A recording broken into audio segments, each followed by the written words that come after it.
우리가 남이 나한테 평가하는 게 전부는 아닙니다. 자기 소신, 자기 확신, 자기 멋이 있으면은요, 누가 뭐라 그래도 별로 거기에 흔들리지 않아요.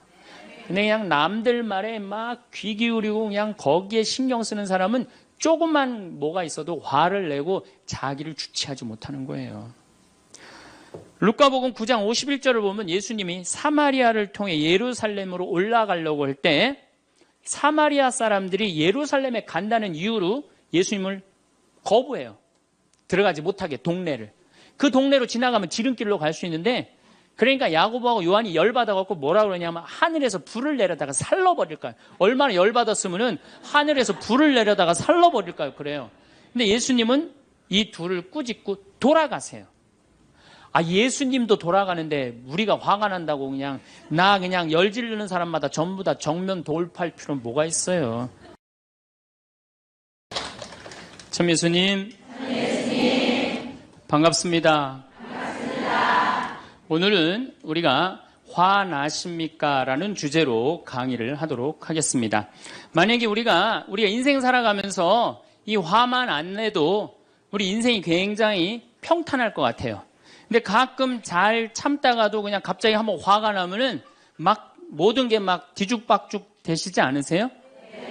저는 이 한국 사회를 보면은 화로 꽉 찬 것 같아. 며칠 전에 그 지하철 2호선에서 할머니 한 분이 손자 같은 그 딸을, 손녀 같은 아이를 머리채를 막 힘도 얼마나 좋으신지 그냥 막 하는 모습을 보면서 아, 정말 우리나라에 화가 꽉 차 있구나. 우리 인생을 살아가면서 분노를 억제하지 못하고 돌이킬 수 없는 잘못을 저지를 때가 참 많아요. 홧김에 어떨 때는 부모도 죽여요. 홧김에 남편도 죽이고 홧김에 아내도 죽이고. 그래서 이 화를 잘 다스린다는 게 굉장히 중요한 것 같아요. 그럼 여러분 언제 화가 나요? 화가 나는 건 언제 화가 나냐면 무시당할 때. 남편이 시댁 식구들 앞에서 아니면 성당 모임에서 아, 우리 마누라는 할 줄 아는 게 아무것도 없다. 얼굴이 잘생겼나, 음식을 잘하나, 성격이 좋으나 마음에 드는 게 하나 없다고 정말로 남편이 구박하면은 정말로 속에서 부글부글 끓죠. 예, 내가 누구한테, 남편뿐만 아니라 다른 사람한테 내가 무시당할 때 우리는 화가 나요. 여기서 분노가 끌어올리죠. 또 남편들은 또 언제 화가 나요? 이 세상에서 아내한테 구박받을 처럼 화날 때가 없는 거예요. 당신 월급이 얼마냐? 우리 뭐 먹고 사냐? 누구 남편은 마누라 밍크코트 해줬대더라. 막 이러면은 남편도 막 홧김에 눈이 확 돌아가는 거죠. 여러분들도 남편, 아내 말고 또 누구한테 화날 때, 누구한테 무시당할 때 화가 나느냐면은 자식한테 무시당할 때 화나는 거예요. 더욱이 기가 막힌 거는 5살, 6살짜리한테 무시당하면요, 막 끌어올라요. 여러분들, 5살, 6살짜리가 막 엄마 말 안 듣고 살살 거짓말 시키면 화나요, 안 나요? 뻔히 이놈이 거짓말 하는 거 아는데도 살살 거짓말 시키면 엄마는 막 화가 나요. 그래갖고 엄마가 막 자백하라고 그러죠. 너 이게 거짓말 아니냐고. 그럼 애는 끝까지 감춰요. 그럼 엄마는 그거 감추는 게 화가 나갖고 애를 막 두들겨 패죠. 근데 사실은 여러분들 그 아이들한테 화나는 거는 애가 문제가 있어서 여러분들 마음 안에 화가 꽉 차 있어서 그래요. 아니 그 5살, 6살짜리가 거짓말하면 얼마나 하겠어요. 그리고 자기가 잘못하면은 거짓말하는 건 인간의 본능이에요. 여러분들 국회의원들 청문회 볼 때 보면 거짓말 해야 안 해요?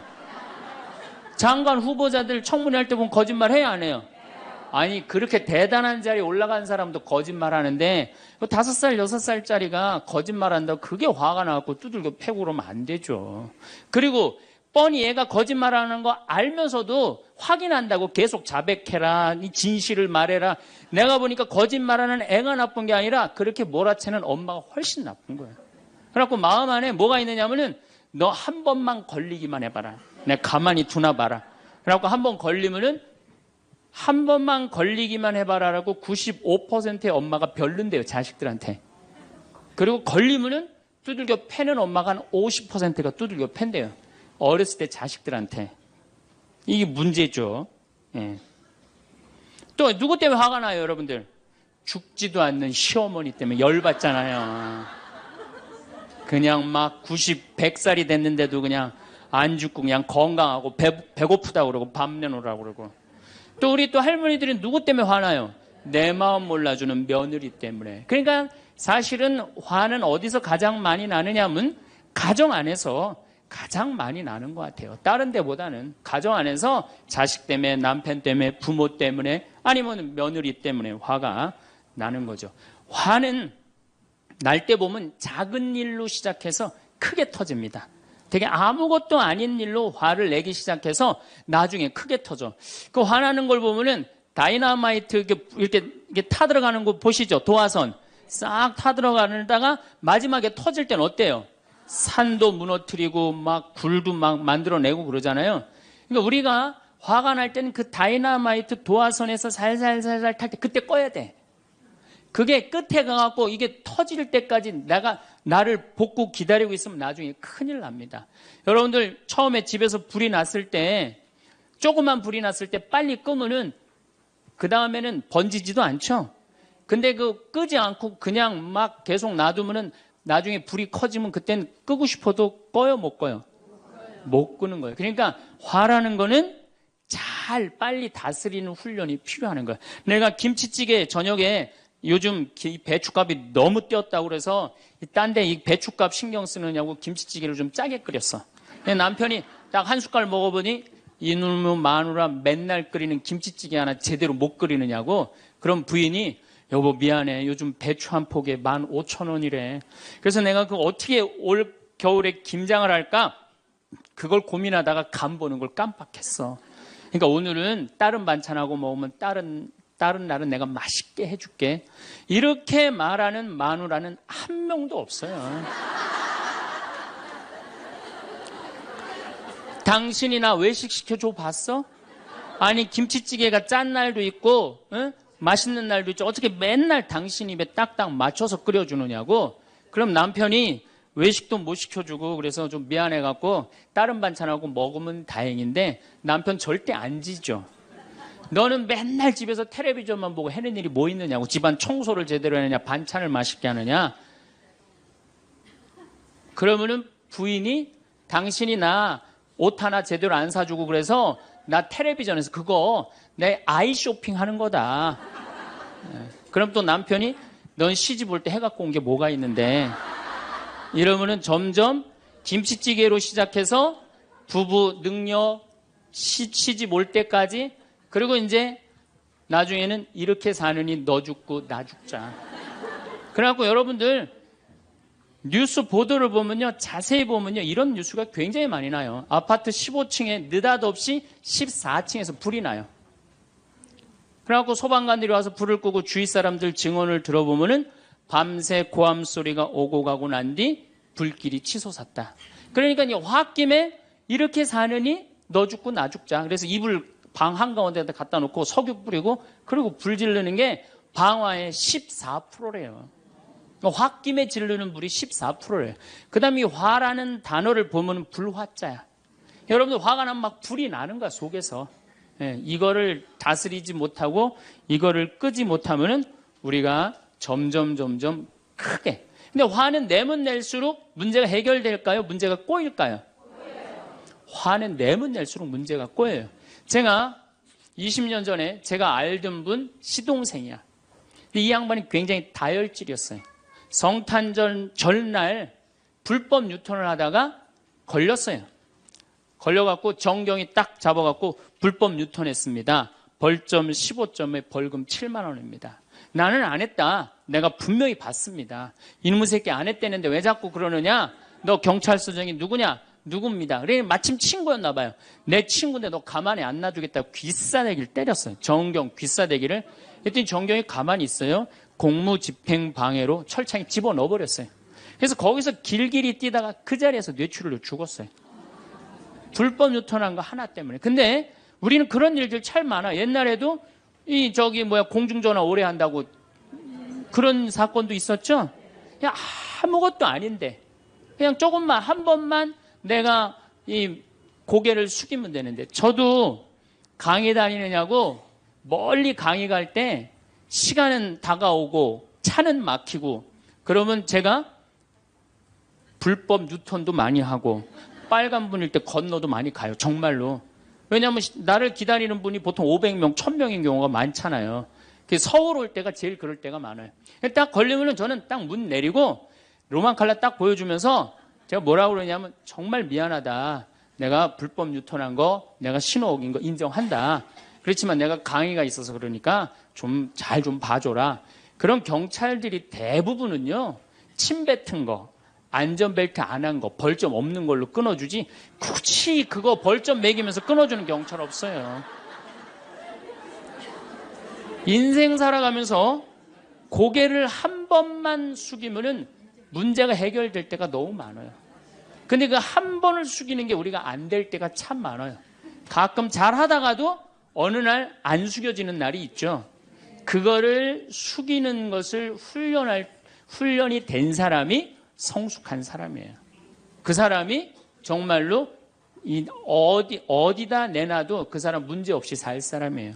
화날 때마다 그냥 막 집어 던지고 막 그러는 사람 주위에 친구 하나도 없어지죠.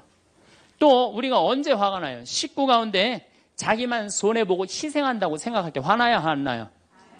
오빠는 대학 보내고 나는 고등학교밖에 안 보냈어. 그럼 부모님한테 막 화가 나요? 안 나요? 나죠?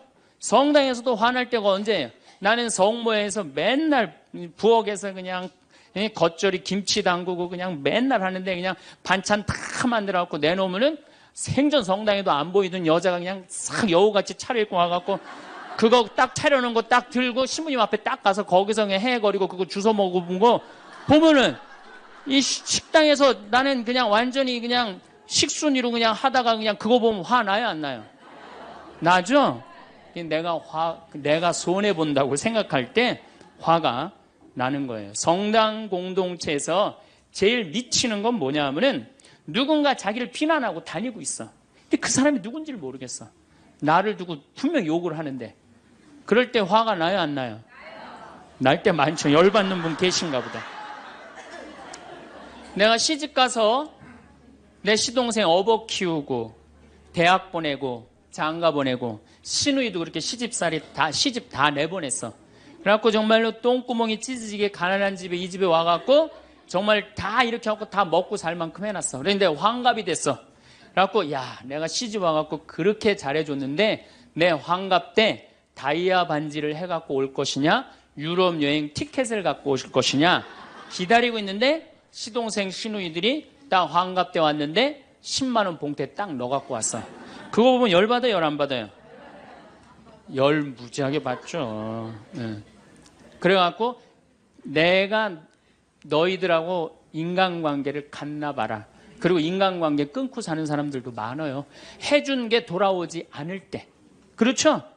내가 잘해줬는데 돌아오지 않을 때. 근데 우리는 살아가면서 여러분들 여러분 이제까지 은혜 받은 만큼 다른 사람한테 은혜 갚으셨어요? 저는 신부 되기까지 많은 신부님들, 많은 수녀님들, 많은 교우들이 저를 도와줬어요. 근데 신부 돼갖고 일일이 그분들한테 쫓아다니면서 다 감사했는가? 생각해보니까 다 하지 못했더라고요. 나도 다 감사하지 못했는데 내가 그 감사를 받지 못한다고 화낼 필요는 없지 않는가 그런 생각이 들어요. 제가 신학교 다닐 때 우리 학장 신부님이 돌아가신 배문환 신부님이 영성훈화 할 때 아주 이해하지 못하는 훈화를 꼭 하셨어요. 여러분들은 본당 신부가 돼갖고 교우의 40%만 지지를 받아도 여러분들은 성공하는 신부입니다. 근데 전 신학생 때 이해가 안 갔어요. 신학생 때 왜 이해가 안 갔느냐면은 내가 신학생 때 인기가 얼마나 좋았느냐면은 막 방학 때 가면은 주일학교 애들이 막 매달려갖고 길을 못 갔어요. 지금이야 뭐 이상한 세상이 돼갖고 그러지 못하지만은 25년 전만 해도 애들이 신학생들을 얼마나 매달리고 좋아했어요. 초등학교 애들이. 중고등학교 애들은 내가 방학 끝나고 신학교 돌아가면은 애인 군대 보내는 것처럼 그렇게 섭섭하고 편지 보낸다고 그러고 학사님 보고 싶다고 그러고 본당에서 아줌마들은 나보면 죽어 좋아서 그런데 신부가 돼갖고 교우의 40%가 나를 지지해주지 않는다? 신학생 때도 인기가 이 정도라면 본당 신부 돼갖고 인기가 더 높을 거 아니에요. 그래서 신학교 그 영성 문화를 이해를 못했어요. 근데 막상 제가 신부가 되고 보니 교우의 40% 지지받는 거는요, 하늘의 별 따기보다도 어렵더라고요. 왜냐하면은 우리나라 지금 통계적으로 미사 참여율이 25% 나와요. 그러니까 정말로 그 신부님이 지지받는 신부님이다. 제대로 40% 지지받는 신부님이다. 그러면은 교우의 40%는 미사 참여율 나와야 될 거 아니에요. 그러니까 교우가 1000명이라면 400명은 나와야 될 거 아니에요. 2000명이라면 800명이라면 나와야 되는데 2000명 중에 800명 나오는 본당은 없어요. 2000명이라면 한 500명 정도, 600명 정도 나와요. 많이 나와요. 우리나라 평균적으로. 그러니까 40% 지지받는다는 게 어려워. 예수님은 나 환자 10명 고쳐줬는데 몇 명 돌아왔죠? 1명 돌아왔어요. 그러니까 여러분들이 여러분들 주위에 있는 사람들 10명한테 잘해줬어. 10명한테 잘해줬는데 9명이 돌아오지 않는다고 해서 섭섭할 필요가 없다는 얘기죠. 그러니까 1명이라도 돌아오면은 다행인 거예요. 그러니까 모든 사람들한테 인정받는 일이 쉬운 일이 아니다. 많은 사람들 화나는 경우가 어떤 경우가 여러분들 화가 많으냐면 자기가 완전한 사람이라고 생각할 때, 자기 판단이 옳다고 생각할 때, 그걸 옳다고 믿을 때 화가 나요. 많은 분들이 어떤 경우가 있느냐면은 내가 관상 좀 볼 줄 아는데 그 사람 틀렸어. 아니면 내가 관상 좀 볼 줄 아는데 그 사람 진짜 괜찮은 사람이야. 이 중에 관상 못 보는 사람 어디 있어? 50년, 60년 살으면은 딱 보면 다 알지. 그렇죠? 그런데 그게 맞는 경우도 있고 틀리는 경우도 참 많아요. 근데 우리는 어떤 착각을 갖고 있냐면 내가 적어도 판단하는 건 맞다고 생각해요. 다 여기 저를 포함해서 여러분들 모두가 그런 생각을 해요. 근데 그게 허물어졌을 때 화가 나는 거예요. 그게 허물어졌을 때. 제가 지난달에 뉴욕에 강의를 갔었어요. 퀸즈 성당이라는 데서 강의를 했는데 교우들이 진짜 많이 나왔어요. 정말로 꽉 찼어요. 강의를 하는데 정말로 반응이 아주 좋더라고요. 강의가 끝나고 이제 본당 신부님하고 사제관을 올라가는데 따라오는데 이게 한국 사람이 안 따라오고 미국 여자가 따라오는 거예요. 미국 여자가 따라와갖고 그러는 거예요. 신부님, 자기가 신부님 강의를 한국말을 잘 못 알아들어서 잘 알아듣지는 못하지만은 너무 감동을 받았다고. 신부님은 정말로 하느님의 사람이라고. 나는 듣다 내 강의를 정말로 감동받다 못한 미국 여자까지 내 강의를 감동을 받는구나.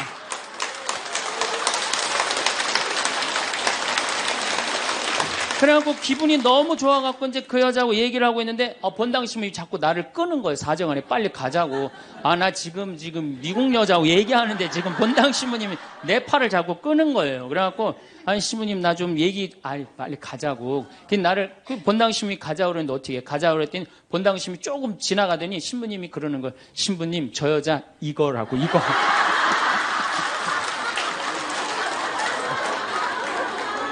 한국에서 강의만 오면은 강의 오는 신부님한테 쫓아다니면서 저런다고. 난 내가 강의 잘해갖고 그런 줄 알았더니 쫓아와갖고 그냥. 내가 성당 봉사한다고 해서 모두가 나를 알아봐 줄 거라고 착각해서는 안 됩니다. 성당에서 열심히 봉사하는 우리 형제 자매님들 가운데 요셉 형제 없으면 우리 성당 쓰러져. 마리아 자매님 없으면 우리 성모에 없어져. 우리 데레사 자매 없으면 성가대 없어져. 그 말 믿지 마세요. 없어져도 성당 잘 돌아가요. 성가대에서 데레사 자매 빠져도 오히려 더 잘 돼. 그러니까 내가 그렇게 대단한 인정을 받는다고, 내가 그런 자리에 차지한다고 생각하는 그때부터 내가 불행해지기 시작하는 거예요. 제가 늘 가끔 드리는 말씀이지만은 제가 작년 5월 달에 서울 오금동 성당에 강의 갔어요. 강의를 갔는데 그때도 막 많이 모였어요. 여러분들만큼. 그때는 베드로 얘기를 했어요. 베드로가 여러분들 굉장한 분이에요. 만약에 예수님한테 베드로가 없었다면 예수님이 없을 정도로 베드로는 예수님한테 절대적인 존재였어요. 막 그런 얘기를 막 하고 막 그러는데 교우들이 반응이 대단히 좋았어요. 그래갖고 이제 1강의가 끝나고 쉬는 시간이 됐는데 22년생 할머니야. 머리가 하얀 할머니가 자기가 돌아가신 추기경 형님하고 동갑이라는 거예요. 근데 추기경 형님 항상 자기하고 친한데 동창이라고 그랬다는 거예요. 추기경 형님, 김수환 추기경 형님이. 근데 자기는 그때 할머니가 88살 정도 됐던 걸로 기억이 나요. 88년 동안 살면서 이렇게 훌륭한 신부님 강의 처음 들었다는 거예요. 이야, 내가 정말로 인기가 많은가 보다. 그래갖고 할머니가 신부님 손을 한 번만 잡으면 죽어도 여한이 없다는 거예요. 이제 이 나이에. 그래서 아유, 할머니 감사합니다. 그리고 할머니 손을 잡았는데 이 할머니 하시는 말씀이 난 오늘 우리 차동엽 신부님 손을 잡아서 죽어도 여한이 없다는 거예요. 차동엽 신부님 손을 잡아서.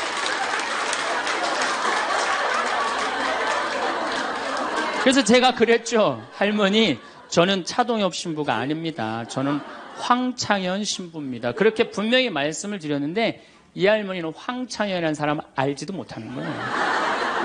그래갖고 또 뭐 상담하고 싶다는 분들이 있어서 상담을 쭉 하고 있는데 저쪽에 있는 할머니가 안 가고 기다리고 계시더라고요. 사람들이 다 떠나는데 할머니가 또 오셨어요. 이 유명한 신부님 손 한번, 우리 차동엽 신부님 손 한번 더 잡아보자고.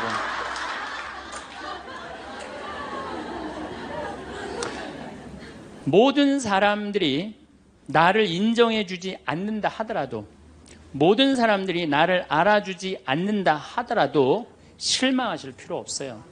그리고 우리가 인생 살아가면서 모든 사람이 나를 인정해주는 일은 없어요. 그러니까 여러분들 가운데 모든 사람이 나를 좋아해. 이분은 사실은 나중에 불행의 씨를 갖고 있는 분이에요. 화의 씨를 갖고 있는 분이에요. 10명 중에 몇 명만 나를 좋아해도 성공해? 4명만 좋아해도 성공한 거예요. 아니, 10명 중에 1명만 나를 믿어줘도 여러분들은 실패한 인생이 아니에요. 9명은 나를 인정하지 않을 수도 있어요. 근데 가끔 나는 우리나라 연예인들을 보면 안타까워요. 연예인들 막 인기가 좋잖아요. 인기가 좋은데 막 따라다니잖아요. 막 따라다니는데 그 연예인들 따라다니는 사람들을 보면은 많이 따라다녀 500명, 1000명이야. 그러면은 국민의 5천만 명의 국민 중에 1000명 따라다니는데 그 1000명 속에서 자기가 인기가 완전히 있는 줄 아는 거예요. 완전히 그 1000명 속에서 파묻혀갖고 4999만 9천명은 그 사람이 누군지도 모를 수 있어요. 그렇지 않아요? 여러분들 요즘 연예인들 막 때로 나와갖고 뛰어다니고 막 춤추는 거 보면 구분돼요, 안 돼요? 난 아무리 알아보려고 그래도 나도 이제 늙어가기 시작하니까 이게 누가 누군지 모르겠더라고요. 나하고 그 사람들하고 아무 상관없어. 그러나 연예인들은 그런 생각을 안 해요. 자기가 모든 사람들한테 인기가 있다고 착각을 해요.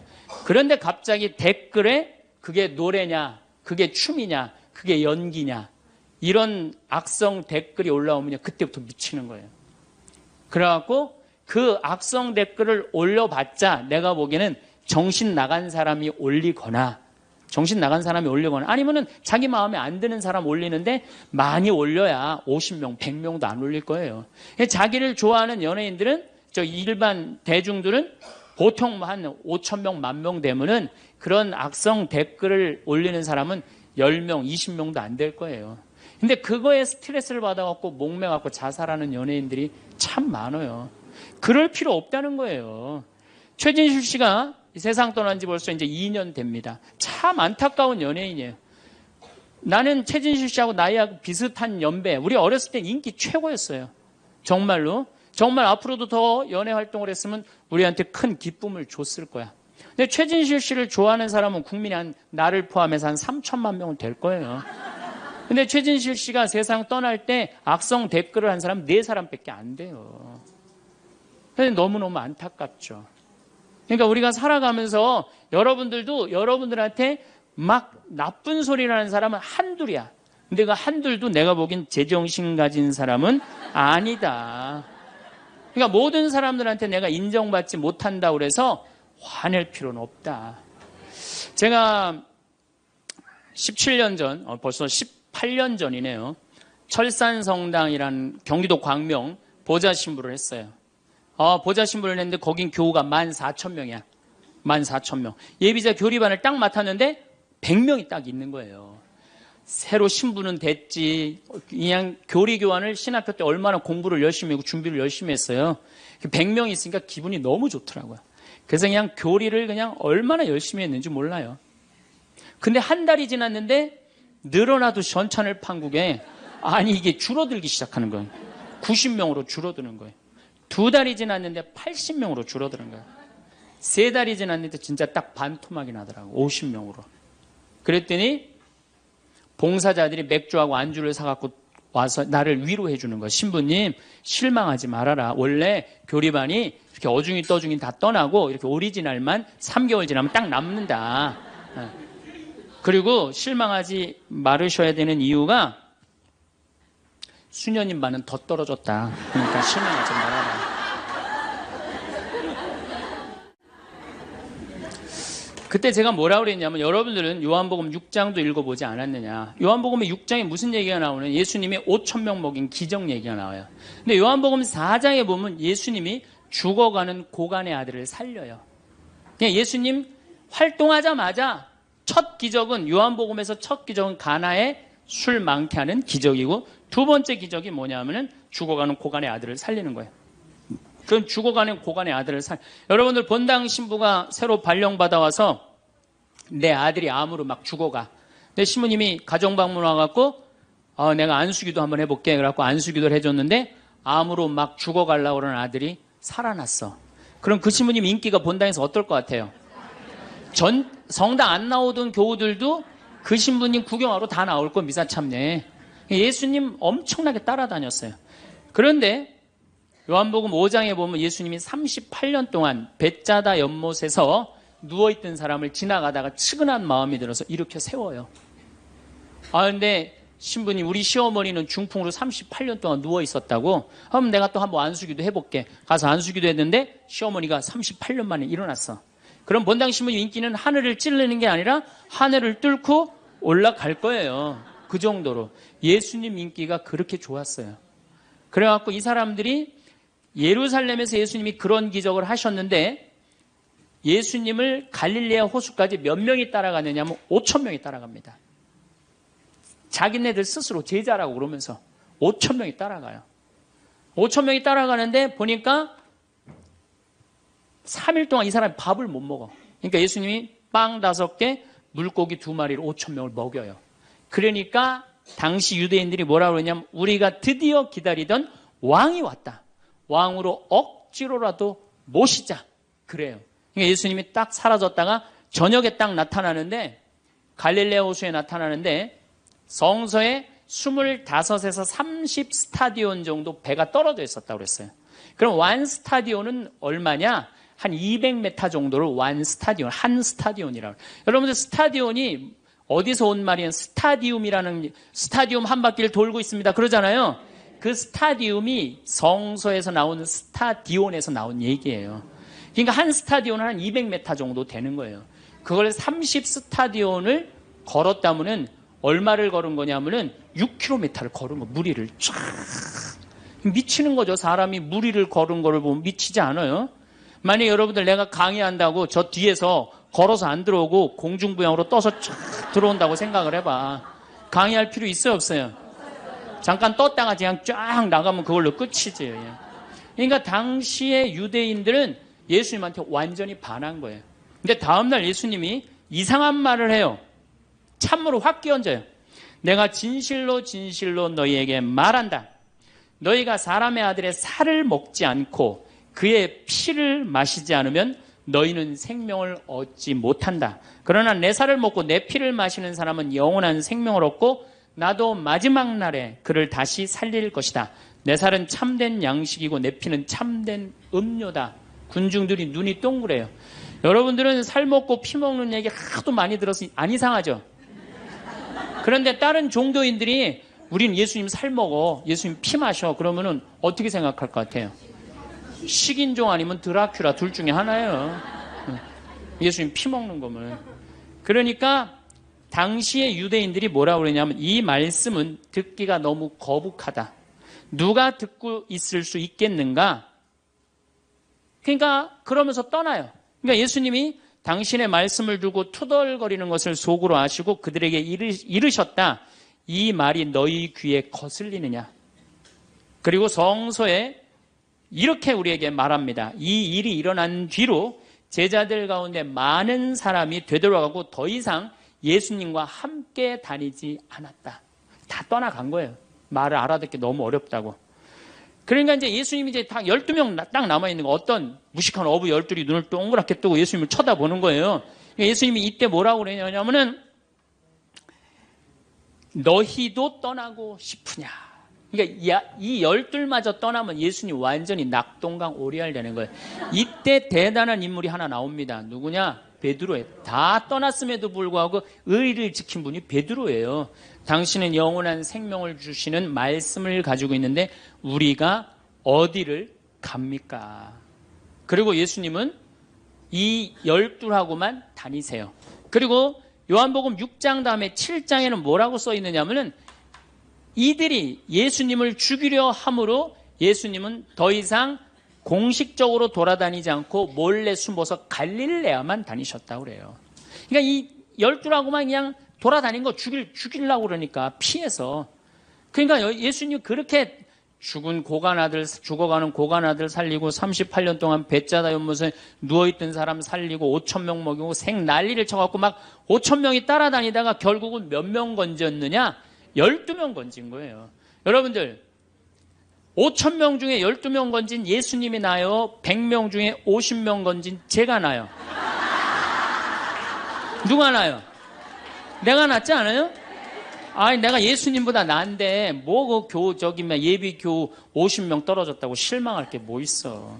나는 가끔 한심한 레지오 단장들이 있어요. 신부님 우리 단원이 10명인데 오늘 2명밖에 안 나왔습니다. 그래서 둘이서 울면서 개응을 했습니다. 우리 레지오 해체해야 될까 봅니다. 이렇게 오는 단장이 있는데 한심한 단장이죠.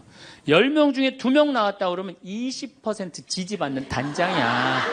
자, 5,000명 중에 12명 남긴 예수님이 나요? 10명 중에 2명 나온 단장이 나요? 누가 나?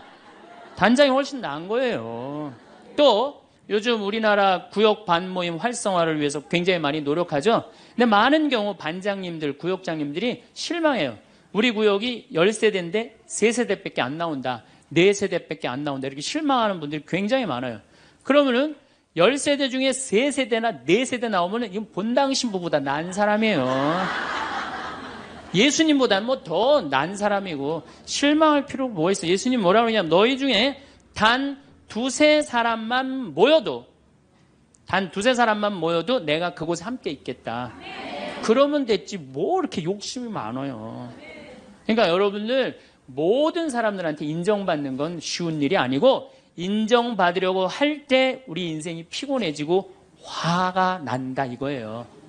제가 2년 전에 평화방송에 강의를 한 2달 정도 했어요. 많이 한 것도 아니에요. 2달. 그런데 정말로 인기가 대단하더라고. 막 전화가 얼마나 오는지. 특히 천주교 교우들은 의외로 전화를 안 하더라고. 개신교 성도들이 얼마나 전화를 많이 하는지 몰라요. 신부님 너무너무 설교 좋다고. 예. 천주교 교우들은 왜 전화하느냐 하면은 천주교 교우들은 원래 입이 무겁잖아요.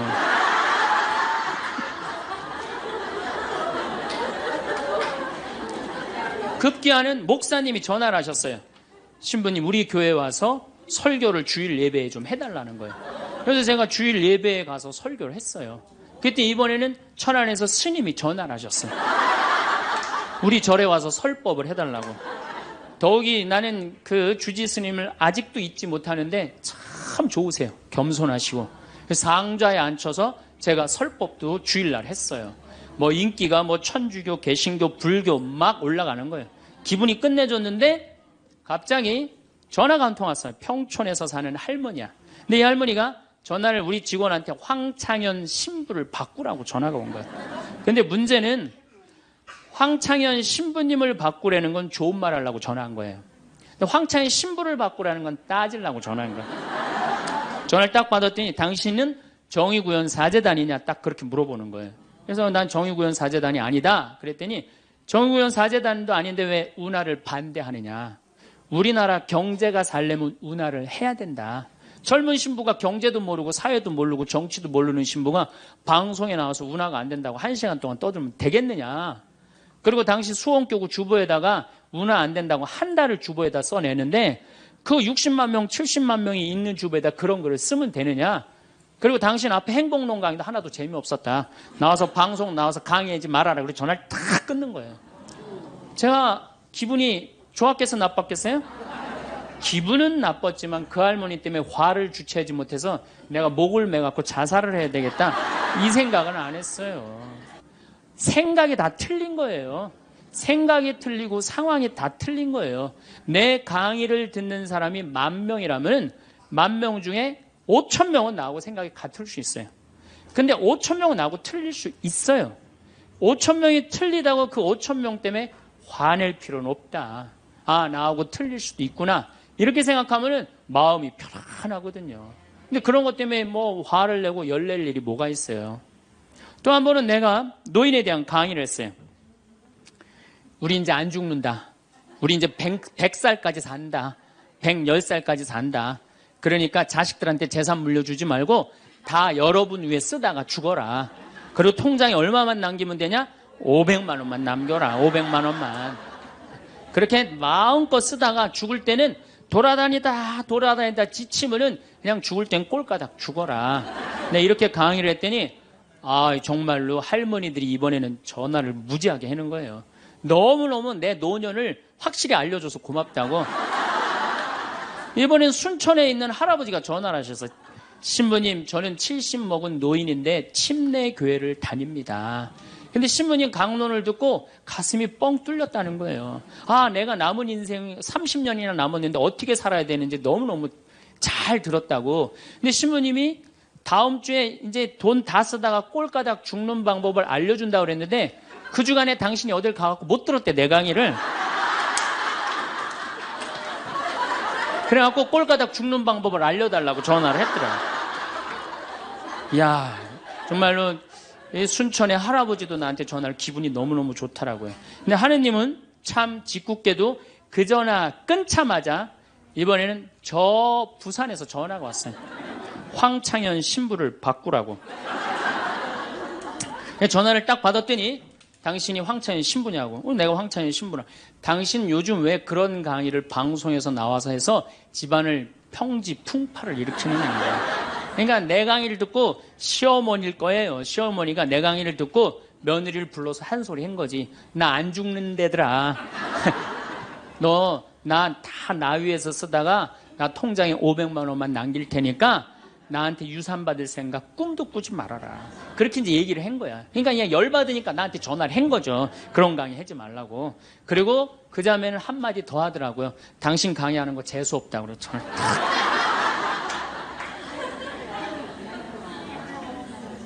내가 그 전화를 받고 기분이 좋았겠어요? 나빴겠어요? 기분은 나빴지만 내가 화가 나고 내 감정을 주체할 정도는 아니었어요. 왜? 상황이 틀리니까. 얼마든지 내가 공격받을 수 있는 얘기를 한 거니까. 그런 다른 의견이 있을 수 있는 거예요. 그걸 일일이 다 대응하려고 그러면요, 나중에 내가 어떻게 될 것 같아요? 미쳐요. 미쳐요. 여러분들, 요즘 나는 가끔 텔레비전 보면서 총리들도, 대통령도 막 신발 막 던지고 막 결함 막 던지고 그러잖아요. 대통령한테도. 우리가 남이 나한테 평가하는 게 전부는 아닙니다. 자기 소신, 자기 확신, 자기 멋이 있으면은요, 누가 뭐라 그래도 별로 거기에 흔들리지 않아요.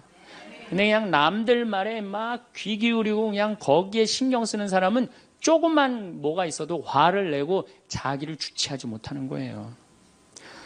루카복음 9장 51절을 보면 예수님이 사마리아를 통해 예루살렘으로 올라가려고 할 때 사마리아 사람들이 예루살렘에 간다는 이유로 예수님을 거부해요. 들어가지 못하게, 동네를. 그 동네로 지나가면 지름길로 갈 수 있는데, 그러니까 야고보하고 요한이 열받아갖고 뭐라 그러냐면 하늘에서 불을 내려다가 살러버릴까요? 얼마나 열받았으면은 하늘에서 불을 내려다가 살러버릴까요? 그래요. 근데 예수님은 이 둘을 꾸짖고 돌아가세요. 예수님도 돌아가는데 우리가 화가 난다고 그냥 열지르는 사람마다 전부 다 정면 돌파할 필요는 뭐가 있어요? 그렇지 않겠어요? 우리도 예수님처럼 돌아갈 상황이 되면 돌아갈 줄 알아야 됩니다. 세상 사람들이 다 나를 몰라준다 해도 화낼 일도 아니에요. 공자님은 뭐라고 그러셨느냐? 진정한 성인은 자기를 몰라줘도 분노하지 않고 유유자적할 줄 아는 사람이 진정한 성인이라고 그랬어요. 내가 누군데 나를 몰라봐. 왕년에 내가 이 거리를 주름 잡던 사람인데 이 성당 지을 때 내가 어떻게 했는데 나에게 이럴 수가 있어. 내가 시집와서 똥구녕이 찢어지게 가난한 이 집 이렇게 일으켜놨는데 나를 무시할 수 있어? 이렇게 자꾸 자기 도취에 사로잡히면은요, 나중에 다른 사람하고 부닥치게 되고 잘난 척하게 되는 그런 꼴이 된다. 그런 꼴이에요. 여러분들 반대로 모두를 사랑할 수 있어요? 내가 모든 사람들한테 사랑받을 수도 없지만은 반대로 사랑할 수 있느냐? 다 사랑할 수 있어요? 쉽지 않죠? 내가 본당 신부 해보니까 다 사랑하는 사람이 있긴 있더라고요. 누가 다 사랑하느냐면 머리에 꽃 꽂은 여자가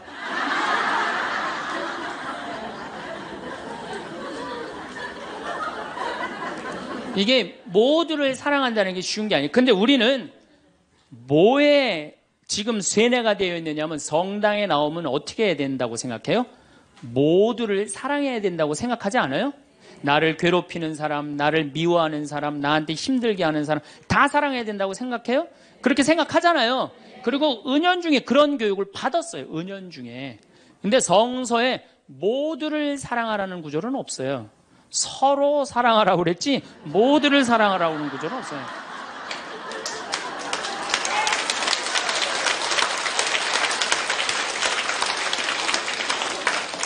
그러면은 이 모두를 이 사랑하는 게 얼마나 어려우느냐 요 얘기만 하고 다음 시간에 얘기하도록 하겠습니다. 사람은요 동그란 사람이 있고 네모난 사람이 있고 세모난 사람이 있고 별난 사람이 있어요. 그렇죠? 근데 꼭 사람 중에 삐죽한 사람이 있어. 삐죽한 사람. 말 한마디라도 꼭 아프게 하는 사람이 있어요. 그래갖고 내가 그냥 마음 먹고 파마를 싹 했단 말이야. 마음 먹고. 그래갖고 이 동그란 사람이 파마를 딱 했는데 삐죽한 놈이 딱 와서 한마디 합니다. 파마를 왜 그렇게 했어? 얼굴이 떡판 같아 보이잖아. 그럼 이 동그란 사람 피가 뚝뚝 떨어져요? 안 떨어져요? 뚝뚝 떨어지는데 동그란 사람 특징은 뭐냐? 남한테 싫은 소리 하면 안 되는 줄 알고 있는 거예요. 그러니까 동그란 사람이 그렇게 내 가슴에 피가 떨어지면 한마디 해줘야 될 거 아니에요. 내가 떡판이든 뭐든 네가 무슨 상관이냐 이렇게 얘기를 해야 되는데 동그란 사람은 파마를 왜 그렇게 해서 얼굴이 떡판 같잖아. 그러면 동그란 사람이 뭐라고 그러냐면 그러게 해다 보니 그렇게 됐네. 그리고 어디 가서 울기 시작하냐면 성당에 가서 울기 시작하는 거예요. 예수님 저 삐죽한 여자가 나보러 떡판이래요. 근데 예수님 당신이 정말로 십자가에서 참고 인내하고 용서하고 사랑했으니까 나도 참고 용서하고 인내하고 사랑할게요. 그래갖고 그냥 겨우 어떻게 주체할 수 없는 걸 다스려갖고 고해성사를 봤어. 고해성사를 봐갖고 용서를 했어. 자기하고 예수님하고 신부님하고는 화해를 했는데 그 삐죽한 사람하고는 화해했어 안 했어요? 삐죽한 사람은 찔렀는지도 모르고 몰라요. 그 사람 피가 흐르는지도 몰라요. 그런데 더 동그란 사람 미치는 건 뭐냐면 그렇게 찔러놓고 딴 데 가고 막 헤거리고 또 수다 떨면은 동그란 사람이 속으로 무슨 생각이 들어요? 넌 웃음이 나오니? 난 지금 피가 뚝뚝 흐르는데. 가을이 돼갖고 그냥 또 그냥 마음 먹고 성당을 나왔는데 삐죽한 놈이 동그란 사람한테 한마디 또 합니다. 아니 요즘 남편이 돈 못 벌어? 옷을 왜 이렇게 후줄그리하게 입고 다녀? 그러면 또 피가 뚝뚝 떨어지는 거야. 이 동그란 사람 여러분들 삐죽한 사람 만나야 돼? 만나지 말아야 돼? 만나면 안 돼요. 이 삐죽한 놈 누구 소개시켜줘야 되냐면 별난 놈 소개시켜줘. 별난 놈. 찔러도 안 나오는 별난 놈. 이런 놈 소개시켜줘야지 어떻게 모두를 사랑할 수 있어요. 그거는 불가능한 얘기예요. 모두를 사랑한다는 거. 그러니까 여러분들 오늘 이후로 나는 모든 사람을 사랑할 것이다. 그러면 나중에 누가 망가지냐면 내가 망가져요. 네, 모두를 사랑하면서 자기가 완전히 망가지는 거예요. 모두를 사랑하면서 기쁨은 다행인데 모두를 사랑하면서 그걸 끌어안느냐고 속에서 부글부글 끓어. 그냥 화가 꽉 차 있는 거죠. 그러면은 다음 시간에 정말 어려운 일인지 이야기 나누도록 어려운지 제가 지난주에 말씀드렸습니다. 동그란 사람, 네모난 사람, 세모난 사람, 별난 사람. 사람은 다 틀려요. 정말 제가 다 틀리다는 걸 얼마나 느끼느냐 하면은 내 친구들하고 냉면을 먹어도 내 친구 중에 아주 친한 친구가 하나 있는데 얘는 냉면을 먹으면 달걀이 나오잖아요. 근데 걔는 흰자만 좋아해요. 근데 저는 노른자만 좋아해요. 저는 노른자만. 그래서 걔를 노른자를 빼놔요. 그럼 저는 노른자만 먹고 걔는 내 흰자 갖고 가고. 사람이 정말로 틀리는 것 같아요. A형하고 B형하고 A병하고 O형하고 밥을 먹었어요. 넷이서 밥을 먹었는데 성격이 다른 거죠. 꼭 P의 문제가 아니라 유형 이렇게 뭐 별 유형이 다 있듯이. 근데 보통 A병이 자기 하고 싶은 대로 한대잖아요. 그러니까 그냥 밥을 먹다가 승질이 났는지 어땠는지 숟가락을 내더니 확 나가버렸어요. 그랬더니 오지랖 넓은 O형이 궁금한 거예요. 앉아서 밥을 먹을 수가 없는 거예요. 제가 왜 나갔는지. 숟가락을 놓고 따라 나갔어요. 무슨 일인지 알아보려고. B형은 그러거나 말거나 주변에 신경을 안 써요. 나만 편안하면 되는 거야. 밥을 그냥 먹는 거예요. 계속 상관하지 않고. 그랬더니 소심한 A형이 밥이 안 넘어가는 거예요. 그래갖고 아무 신경도 안 쓰고 밥을 먹는 B형을 쿡쿡 찔르면서 한마디 합니다. 혹시 제 A병 나 때문에 삐져서 나간 거 아니냐. 그러니까 신경 쓰지 말아야 되는 건데도 신경을 다 쓰는 거예요. 우리 이렇게 교우들 중에 굳이 내가 저 사람 이렇게 고민하고 괴로워하는 것까지 내 탓이 아닌데도 뭐 성당에서 뭐가 일이 잘못되면 다 누구 탓인 것 같아? 다 내 탓인 것 같아. 우리가 어디서 이게 교육을 받았느냐면은 루카복음 6장을 읽어보면은 뺨을 맞으면 다른 뺨을 돌려대고 겉옷을 달라고 그러면은 속옷을 두고 원수까지도 사랑하라고 가르칩니다. 원수까지도 사랑하라고 그러는데 정말 우리가 모두를 사랑해야 되는 거 아닌가 이런 생각 들잖아요. 그렇죠? 근데 예수님은 정작 다 사랑했을까요? 예수님 다 사랑하지 않으셨어요. 더욱이 12제자 중에 12제자 똑같이 사랑하지 않았어요. 12제자 중에 누구를 특별히 사랑했느냐면은 베드로, 야고보, 요한만 특별히 사랑했어요. 거룩한 변모 때 누굴 데리고 갔어요? 베드로, 야고보, 요한만 데리고 갔어요. 아니 그 기가 막힌 모습을 보여주려면 다 보여주지. 왜 3명만 데리고 가? 나머지 9명 기분 나쁘게. 그렇잖아요. 그리고 회당장 야이로의 딸 살리러 갈 때 누구만 데려갔느냐면 베드로, 야고보, 요한만 데려가요. 다른 사람은 그 부모 외에는 아무도 따라오지 못하겠다 그래요. 못 따라간 제자들 섭섭할 것 같아, 안 섭섭할 것 같아요? 근데 여러분들은 밥 먹으러 가는데 한 3명만 데려가야 되는데 나머지 6명 남아있으면 찝찝해, 안 찝찝해요? 앞으로는 그러지 마세요. 예수님이 겟세마니 동산에서 내 마음이 괴로워 죽을 지경이니 나와 함께 깨어있어 줘라. 그렇게 하고 가까이에 누구만 불렀느냐면 베드로, 야고보, 요한만 불렀어요. 예수님도 12 중에 3명만 이렇게 사랑했는데 여러분들은 레조 단원들 12이면 12명 어떻게 다 사랑해. 그 중에 3명만 사랑해도 누구하고 똑같아? 예수님하고 똑같은 거예요.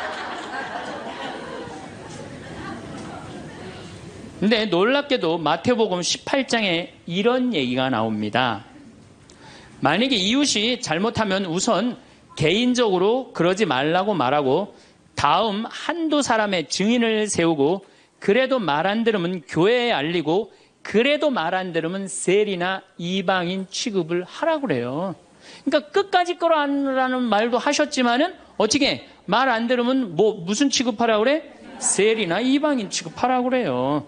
마태복음 23장을 보면은 바리사이파, 사두가이파, 성구갑 이마에 팔 놓고 다니면서 일반 사람에게는 무거운 짐 지어놓고 자기는 손 하나 까딱하지 않는 이들에게 회칠한 무덤, 독사의 족속이라고 욕을 해대요, 예수님이. 그러니까 예수님은 어떻게 모두를 다 사랑했어요? 아니에요. 마음에 안 드는 사람들, 단죄해야 될 사람 단죄하셨어요. 그 예수님 또 그렇게 많이 참지도 않으셨어요. 우리 교우들처럼 그렇게 많이 참지도 않으셨어요. 요한복음 2장에 예수님이 성전 정화를 하는데 너무 막 성질이 나시니까 어떻게 상을 둘러엎고 채찍질로 그냥 정말로 난리를 치세요. 그러니까 여러분들도 이제는 너무 참지 마세요. 그러다가 여러분들 누가 다쳐요? 내가 다쳐요. 그런데 성당에 나오면 자기를 버리고 자기 목숨을 구하려 하지 말고 예수님 십자가를 지고 따라야 된다. 이 말이 꽉 귀에 들어오는 거예요. 순교자들이 이렇게 사셨다. 순교자들이. 우리들도 하느님 제대로 믿으려면은 순교자나 예수님처럼 그렇게 십자가 지고 참아야 된다. 그리고 우리 또 선조들은 또 얼마나 대단해요. 막 피가 그냥 뼈가 튀어나오도록 맞으면서도 그걸 다 참고 배교하지 않고 하느님 사랑하고 그냥 그 사람들도 구원해서 기도했잖아요. 그러니까 자기를 미워하고 남을 위해서 살아야 한다고 자기에게 어떤 일이 있더라도 주님께서 주시는 십자가라고 생각하고 참고 살아야 된다. 이렇게 우리는 이 말씀에 눌려 살아요. 이걸 뭐라고 그러냐면 십자가 컴플렉스라고 그래요. 십자가 컴플렉스. 나도 십자가를 져야 된다. 예수님이 손목에 못 박혔을 때 얼마나 아팠을까? 그거 그냥 심줄을 뚫고 지나갔을 때 얼마나 아팠을까? 발목 못 박히셨을 때 얼마나 아프셨을까? 그러니까 나를 죽이려고 애쓰고 웬만한 일은 주님은 주시는 시련과 십자가라고 참고 견디고 살면은 내면에는 기쁨이 하나도 없고 정신적 질병에 시달리는 경우가 많아요. 순교가 아니라. 그래갖고 그냥 우리 천주교 교우들은 이혼도 못하고 살아요. 남편이 그냥 맨날 술 먹고 때리고 빚지고 노름해. 도저히 아이들을 데리고 살 수가 없어. 그래갖고 그냥 구역장님이나 레지오 단장님한테 상담을 합니다. 나는 정말로 이제 도저히 저 남편하고 못 살겠다고. 그냥 열심한 구역장님이나 레지오 단장님이 한마디 해요. 아유, 데레사 자매, 십자가에 계신 예수님 생각을 해야지. 십자가에 계신 예수님 생각하고 어떻게 하라는 거야? 참고 살아라니까. 그러니까 참고 살려니 이 자매는 기쁨이 있어요, 없어요? 기쁨이 없는 사람들의 특징이 뭐냐? 선교를 못해요. 기쁨이 없는 사람들은 선교를 못합니다. 왜? 개신교는 정말로 막 하느님 믿으면서 기뻐, 즐거워. 그러니까 주위에 이제 막 세상에서 힘든 사람들한테 뭐라고 그러냐면 우리 교회 가자. 우리 교회 가면은 정말로 기뻐. 구원받을 수 있어. 정말 행복할 수 있어. 그리고 막 끌고 가요. 근데 우리 기쁨이 없는 천주교 교우들은 주위에서 힘들고 고통스러운 사람이 있으면은 성당 가자는 말이 안 나와요. 왜? 너도 한번 나하고 성당 가서 십자가 지고 한번 참아볼래? 이 말이 안 나오는 거예요. 그래서 우리 천주교는 참고 살아야 되기 때문에 신앙생활이 우울해요. 개신교는 기쁨, 찬양, 영광, 감사, 아멘, 알렐루야 이런 거거든요. 근데 우리는 우울해. 우리 교우들은 그냥 봄판공, 가을판공, 양심성찰, 십자가의 길, 참회의 절 이런 거란 말이에요. 그냥 기쁨이 없는 신앙생활. 여러분들 죽을 때까지 참고 사느라고 기쁨 하나 없이 우울하게 산다면은 이분은 아마 지옥 맨 밑바닥에 갈 가능성이 많아요. 단테의 신곡을 읽어보면은 지옥 맨 밑바닥에 많은 사람을 가둬놨어요. 그래서 이 사람들한테 물어봤어요. 이 사람들은 살아생전에 무슨 죄 때문에 지옥 맨 밑바닥에 왔습니까? 물으니까 안내하는 사람이 다른 죄가 아니라 이 사람들은 세상에서 살 때 하느님을 믿는다고 하면서 기쁘게 살지 못하고 늘 우울하게 한숨만 쉬며 산 죄 때문에 여기 왔다고 그래요. 그러니까 기쁘지 않은 사람들이 어디 가는 거야? 지옥 가는 거예요. 그러니까 이 세상에서 기쁘게 산 사람은 천당 가는 거고 이 세상에 우울하게 산 사람들은 어디가? 지옥 가는 거야. 그러니까 여기 있는 분들 중에 지금 내가 십자가 지느냐고 우울하고 이런 분들 어디 갈 가능성이 많아? 지옥 갈 가능성이 많아요. 그래서 우울한 사람이 가는데 아예 정해놨어요. 제 5억에 간대. 지옥 중에. 지옥 1억부터 9억까지 있는데 5억에 간대. 5억. 슈바이처 박사는 물 없는 강처럼 기쁨 없는 그리스도인, 기쁨 없는 신앙, 기쁨 없는 사람이 세상을 피곤하게 한다는 거예요. 여러분들 성당에서 나온다고 딱 모임을 가졌는데 그냥 우울하게 이렇게 앉아있으면은 그 사람 보고 있으면은 피곤해요, 안 피곤해요? 반짝반짝 웃는 사람이 있으면은 기분 좋아요, 안 좋아요? 그러니까 기쁨이라는 게 굉장히 중요한 거예요. 참느냐고 그냥 이러지도 못하고 저러지도 못하고 그렇게 살면 안 된다는 거죠. 여기 지금 우리 교우들 지금 옷 입고 온 거 보면은 다 까만색이야, 다 지금. 아니, 명동으로 오면 좀 색깔을 이쁘게 입고 와야 될 거 아니야. 명동에 나오는데 근데 우리는 화려한 옷 입으면 안 돼. 우리 천주교 교우들은. 내가 그 개신교 설교하러 갈 때 정말로 제가 많은 걸 배웠어요. 뭘 배웠느냐면은 예배하러 한 300명 정도가 나왔는데 전부 다 예쁜 옷을 입고 나왔어요. 정말로. 정말로 축제에 오는 것 같은. 그러니까 주일 예배하러 오는 것 같은.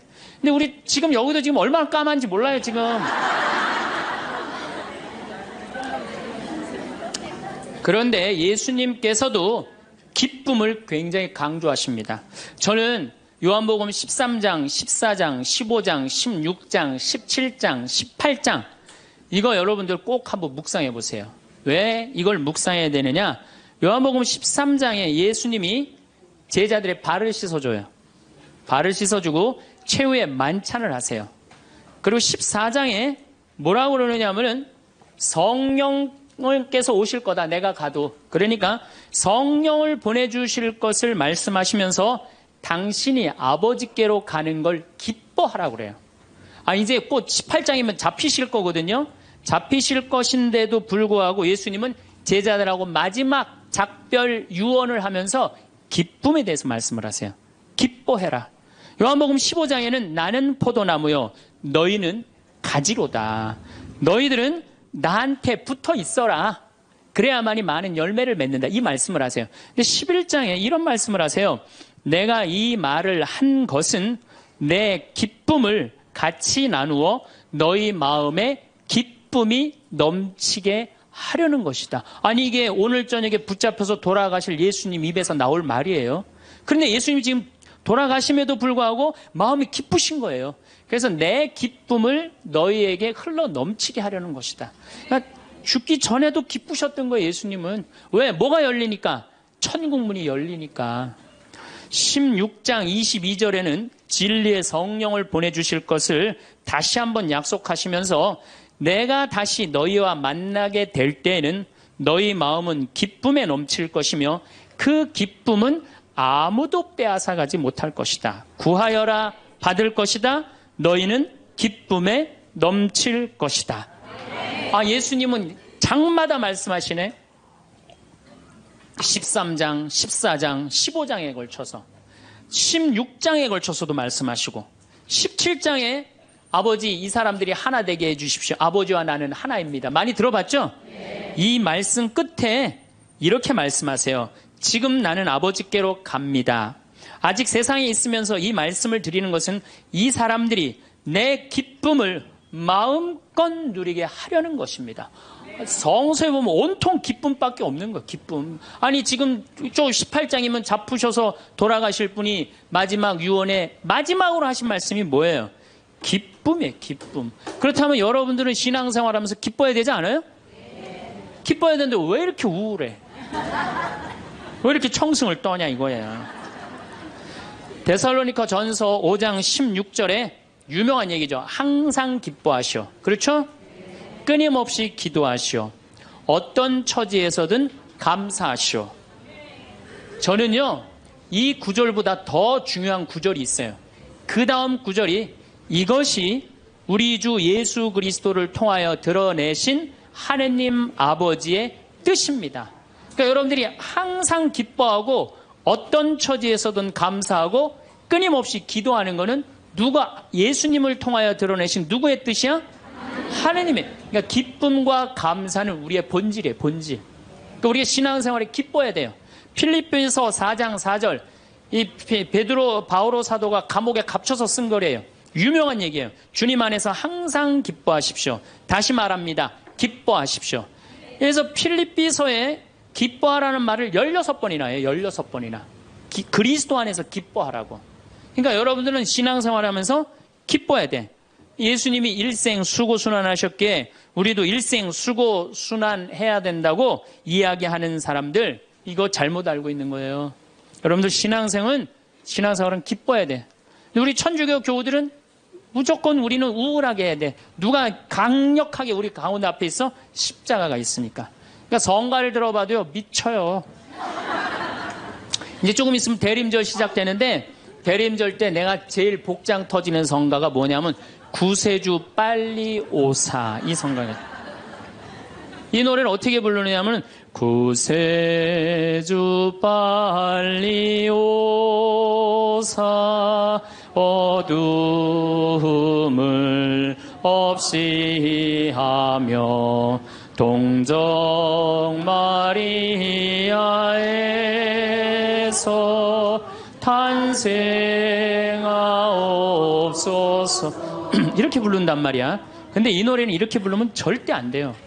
이 노래는 못 갖춘 마디로 시작해서 8분의 6박자야. 강량약, 중강량약. 이거 춤추듯이 불러야 되는 거예요. 어떻게 불러야 되느냐면 구세주 빨리 오사 어둠을 없이 하며 동정 마리아에서 탄생하옵소서 이렇게 불러야 되는데 우리 교우들은 어떻게 부르느냐면 원조들이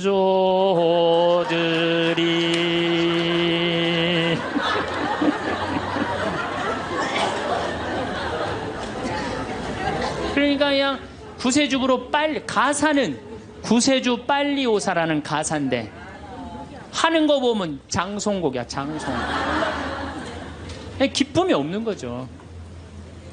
사실 저도 신앙을 키운 결정적인 동기는 십자가입니다. 중학교 때 성당에 가보면 나는 수원 조원동 주교자 성당에 다녔는데 십자가가 나무 십자가인데 큰 게 있었어요. 근데 그 예수님을 보면 너무 불쌍한 거예요. 어쩌면 우리를 사랑하시기에 저렇게 고통스럽게 지셨을까? 그냥 보면은 근데 우리 이 조원동 주교자 성당 옆에는 은퇴 신부님이 살았어요. 근데 어떤 신부님이 살았느냐면 하한주 신부님이라고 살았어요. 막 수염이 이렇게 하얀 수염이 나신 하한주 신부님. 이 신부님이 얼마나 무서웠느냐면은 우리 어렸을 때는 성체험할 때 그리스도의 몸은 아멘하고 혀로 내밀었잖아요. 혀를 안 내밀면 입 벌리라고 소리를 질렀어요. 그래갖고 그 신부님이 나와서 미사를 하면은 그 줄에는 아무도 안 갔어요. 다 보좌 신부 줄에 가갖고 다 성체험하고 그래. 근데 나는 중학교 2학년 때부터 신학교를 가려고 그랬으니까 신부님 집에 놀러를 자주 갔어요. 놀러를 가면 신부님 집 거실에 뭐가 써 있느냐면 님 쓰신 가시관이라는 시가 쓰여 있어요. 님의 전생애가 마냥 슬펐기에 님 쓰신 가시관을 나도 쓰고 살으리라. 이튿날 님이 날 보시고 임이 보시고 날 닮았다 하소서. 이튿날 나를 보시고 임 닮았다 하소서. 이 세상 다할 때까지 당신만을 따르리라. 그 시를 보는데 가슴에 팍 와닿더라고요. 님의 전생애가 마냥 슬펐기에. 얼마나 이게 이 중학생 그 가슴에 와닿아요. 우리 님이 한 번도 기쁘지 않고 전생애가 마냥 슬펐기에 나도 님 쓰신 가시관을 나도 쓰고 살으리라. 얼마나 이게 가슴에 와닿아요. 여러분도 그렇지 않아요? 전생애가 고통스러웠더니 불쌍하지 않아 예수님? 그래갖고 나도 그 님의 전생애가 마냥 슬펐기에 님 쓰신 가시관을 나도 쓰고 살으리라. 그거 하려고 신학교 들어갔어요. 신학교 들어갔더니 이번에는 신학교에서 신상옥이라는 친구가 지금도 활동 열심히 하고 있죠. 이걸 곡으로 써놨는데 기가 막힌 거예요. 우리 신학생들이 파티하고 축제 끝나면은 맨날 맨 마지막에 우리 신학생들이 이렇게 어깨 동무하고 부른 노래가 이 노래예요. 비장하게 부르는 거죠. 왜? 이 세상 다할 때까지 당신만 따른다고 신학생 포기하지 않고 신부로 살고 죽을 때까지 당신만 따르리라. 그러니까 어깨 동무하고 어떻게 부르느냐? 님은 전생애가 마냥 슬펐기에 님 쓰신 가시관을 나도 쓰고 살으리다. 이튿날 님이 보시고 날 닮았다 하소서. 이튿날 나를 보시고 임 닮았다 하소서. 이 세상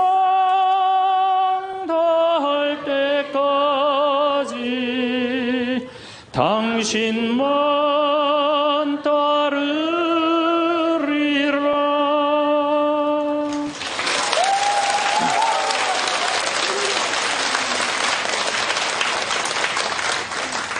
이렇게 청승을 떨면서 신학교 10년을 보냈어요.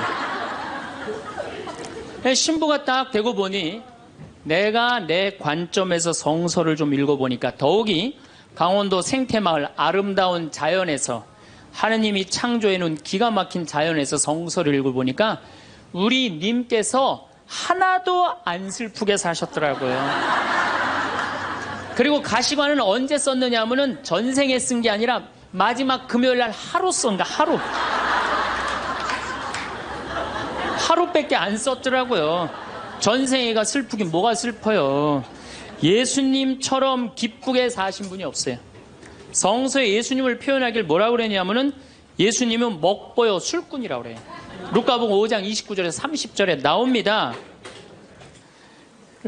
그리고 레이는 그분을 위해서 자기 집에서 큰 잔치를 베풀었는데 세리들과 그 밖에 많은 사람이 큰 무리를 이루어 그분 일행과 어울려 먹고 있었다. 그래서 바리사회와 율사들이 제자들에게 투덜거렸다. 어째서 세리와 죄인들과 어울려서 먹고 마시고들 있어. 그러니까 예수님은 늘 먹고 마셨던 게 일이에요. 세례자 요한하고는 정반대의 행보를 보내세요. 세례자 요한은 금욕과 고행을 하는 정신적인 지도자였어요.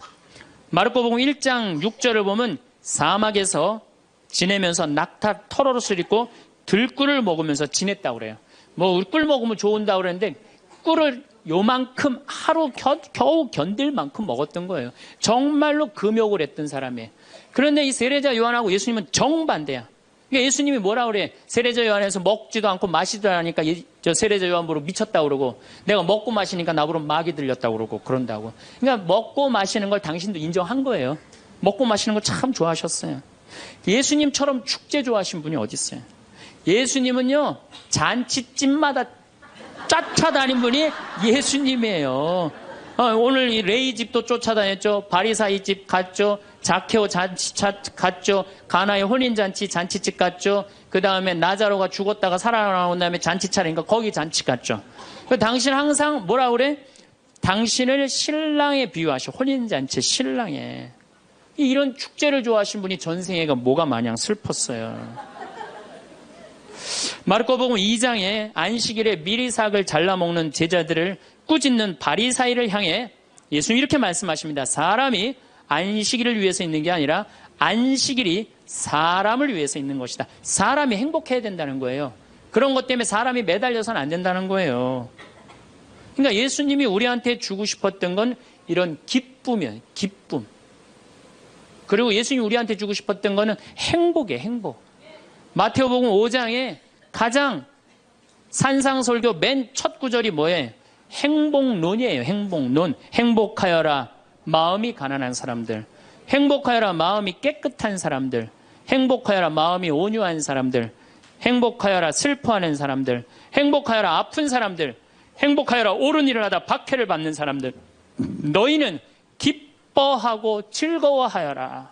하늘에 받을 상이 크다. 그러니까 우리 보러 행복하라고 그러는 거예요. 예수님 기쁨을 처음 입을 열어서 하신 거는 행복론이고 마지막에 돌아가실 때는 기쁨이에요. 기쁨. 우리한테 기쁨과 행복을 주고 싶었던 거예요. 근데 그냥 2000년 지나서 와서 보니까 그냥 천주교들 그냥 기쁨과 행복은 온데간데 없고 옷은 다 까먹고 입고 와갖고 앉아갖고 그냥 원조들이 범죄하 이러고 앉아있으면은 예수님 복장 터지겠어요? 안 터지겠어요? 또 예수님이 우리한테 주고 싶었던 게 행복, 기쁨뿐만 아니라 평화입니다. 이것도 우리 신앙생활에 아주 중요합니다. 예수님이 돌아가셨어요. 그리고 부활하셨어요. 3일 만에 부활하셨어요. 제자들한테 뭐라고 그랬냐면은 나는 3일 만에 다시 살아날 것이다. 근데 제자들은 이해를 못했어요. 죽고 난 다음에 살아난다는 말을. 그래갖고 예수님 돌아가시는 걸 보고 다 도망가 버렸어요. 이제 우린 끝이다. 그래갖고 심지어 어떤 제자들은 고기 원래의 직업으로 돌아갑니다. 고기 잡으러 가요. 이제 우린 끝났으니까. 아이, 그렇게 3년 동안 그렇게 가르쳐 놨는데, 그렇게 배신했는데, 얼마나 열받아요, 예수님은. 근데 예수님이 3일 만에 딱 살아나서 제자들 앞에 나타나요.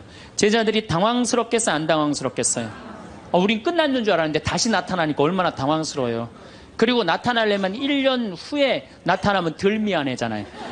배반은 해놨는데 3일 만에 나타나면 얼마나 미안해요. 마음이 기쁘기도 하고 혼란스럽기도 한 거야. 근데 예수님이 이렇게 말씀하십니다.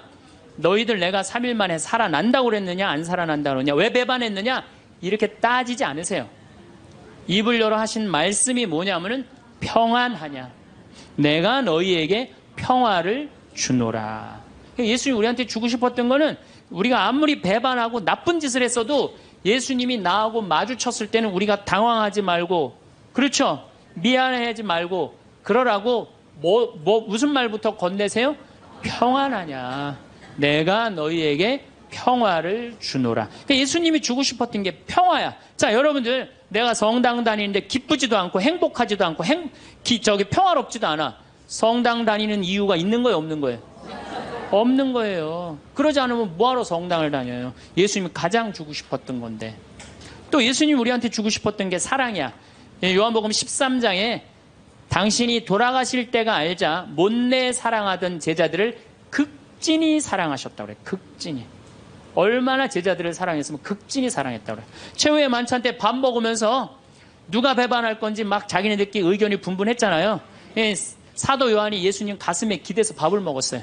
베드로가 물어보라고 그래요. 예수님한테, 사도 요한한테 누가 배반할 건지. 저는 이 밥 먹는 장면에서도 예수님의 사랑을 느껴요. 마지막에 떠나면서 밥 먹는 장면에도. 여러분들, 본당신부님하고 회식을 해요. 너무너무 본당신부님이 잘생기고 편안하고 좋아. 그래갖고 그냥 먹던 밥을 들고 와갖고 신부님 가슴에 기대서 먹을 수 있는 분 계세요? 예수님의 품은 굉장히 넉넉하셨어요. 우리를 다 끌어안아 주시는. 그러니까 예수님이 우리한테 주고 싶었던 게 기쁨, 행복, 평화, 사랑. 그 다음에 맨 먼저 하실, 나는 너희에게 복음.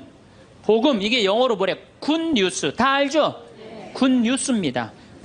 좋은 소식을 전하러 온 거예요. 나는 하늘나라의 복음을 전하러 왔다. 굿뉴스. 좋은 소식을 전하러 오고, 예수님이 우리한테 최종적으로 열어주고 싶은 세상은 뭐였느냐 하면은 구원이에요. 구원. 근데 이 좋은 거를 갖고 내가 즐겁고 행복하게 살아도 지금 시원찮을 판국인데, 우리가 그냥 우울하게 그냥 청승 떨면서 달면 옷도 다 까만 옷만 입고 다니고 말이야.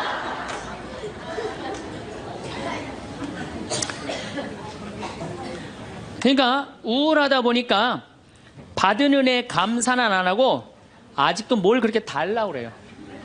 개신교는 정말로, 개신교 방송 한번 보세요. 다 손들어서 하느님께 찬양드리죠. 평화방송 보면요, 천주교 교들 보면 다 미사포 뒤집어 쓰고 땅바닥 다 쳐다보고 앉아요. 그러니까 이게 감사의 신앙생활하는 사람이랑 간구의 신앙생활하는 사람이랑은 차원이 틀려요.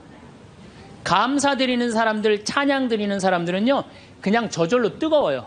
그런데 간구 기도하는 사람, 기도해서 복을 받는다, 이게 기복신앙이에요. 성당에 나와갖고 뭐 이거 달라 저거 달라 이거 해달라 저거 해달라 기도하는 분들 있죠? 기도해서 복 받는 거, 그거 기복신앙이에요. 우리 무당한테만 가갖고 기복신앙 있는 거 아니에요. 성당에 나와서도 기복신앙들 많습니다. 그래갖고 그냥 우리 신부들이 그냥 서양 무당인 줄 알고 그런 분들 많아요. 그래갖고 그냥 저한테 와갖고 그냥 제가 그냥 뭐 무슨 능력이 뛰어난 줄 알고 어디 성령 기도회 가면 안수 기도 해달라는 분, 오늘도 2분 해드렸어요. 물론 오늘 해드린 안수는 내가 기적을 일으키려고 한 건 아니에요. 그냥 하느님의 축복을 빌어준 거지. 그런데 많은 경우 할머니들이 신부님 골 아파요, 신부님 허리 아파요, 신부님 무릎 아파요, 안수기도 좀 해주세요. 신부님이 해주면 나을 것 같아요. 난 또 착하니까 해주죠. 근데 난 능력이 없는 걸. 그래갖고 머리에 손을 얹고 내가 뭐라고 기도하느냐면은, 하느님, 이 할머니 골이 아프답니다. 내가 해줄 수 있는 건 그것밖에 없어요. 내 손에서는 아무것도 안 나와요. 난 사람도 한 명도 없고.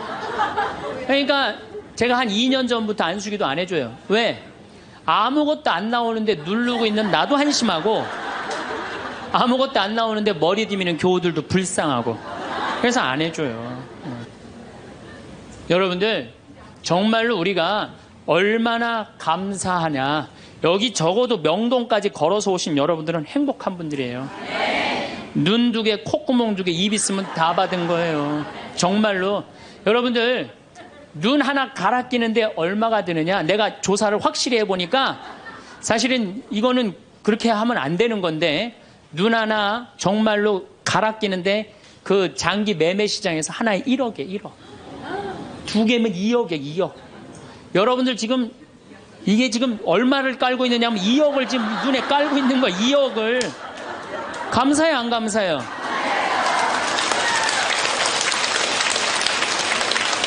만약에 내가 아무것도 안 보여. 그래갖고 저 신부 얼굴도 못 보고 반찬이 어떻게 생겼는지도 모르고 명동성당이 얼마나 멋있는지도 모르고 그렇지 않아요? 아무것도 지금 다 보고 있는데 얼마나 감사해요. 감사하지 않아요? 감사해요. 신장 하나 갈아 낀데 3천만 원, 간 갈아 낀데 7천만 원이에요. 이것만 대충 따져도 3억을 여러분들 여기 지금 깔고 있는 겁니다. 근데 뭘 하느님한테 달라고 그래요? 다 주셨구만. 만약에 여러분들 내가 쓰러져 갖고 앰뷸런스에 실려간다. 1시간 산소호흡기 되는데 얼마를 내야 되냐면 36만 원 내야 돼요. 근데 여러분들 지금 공짜로 지금 오전 10시부터 지금까지 몇 시간 마신 거예요?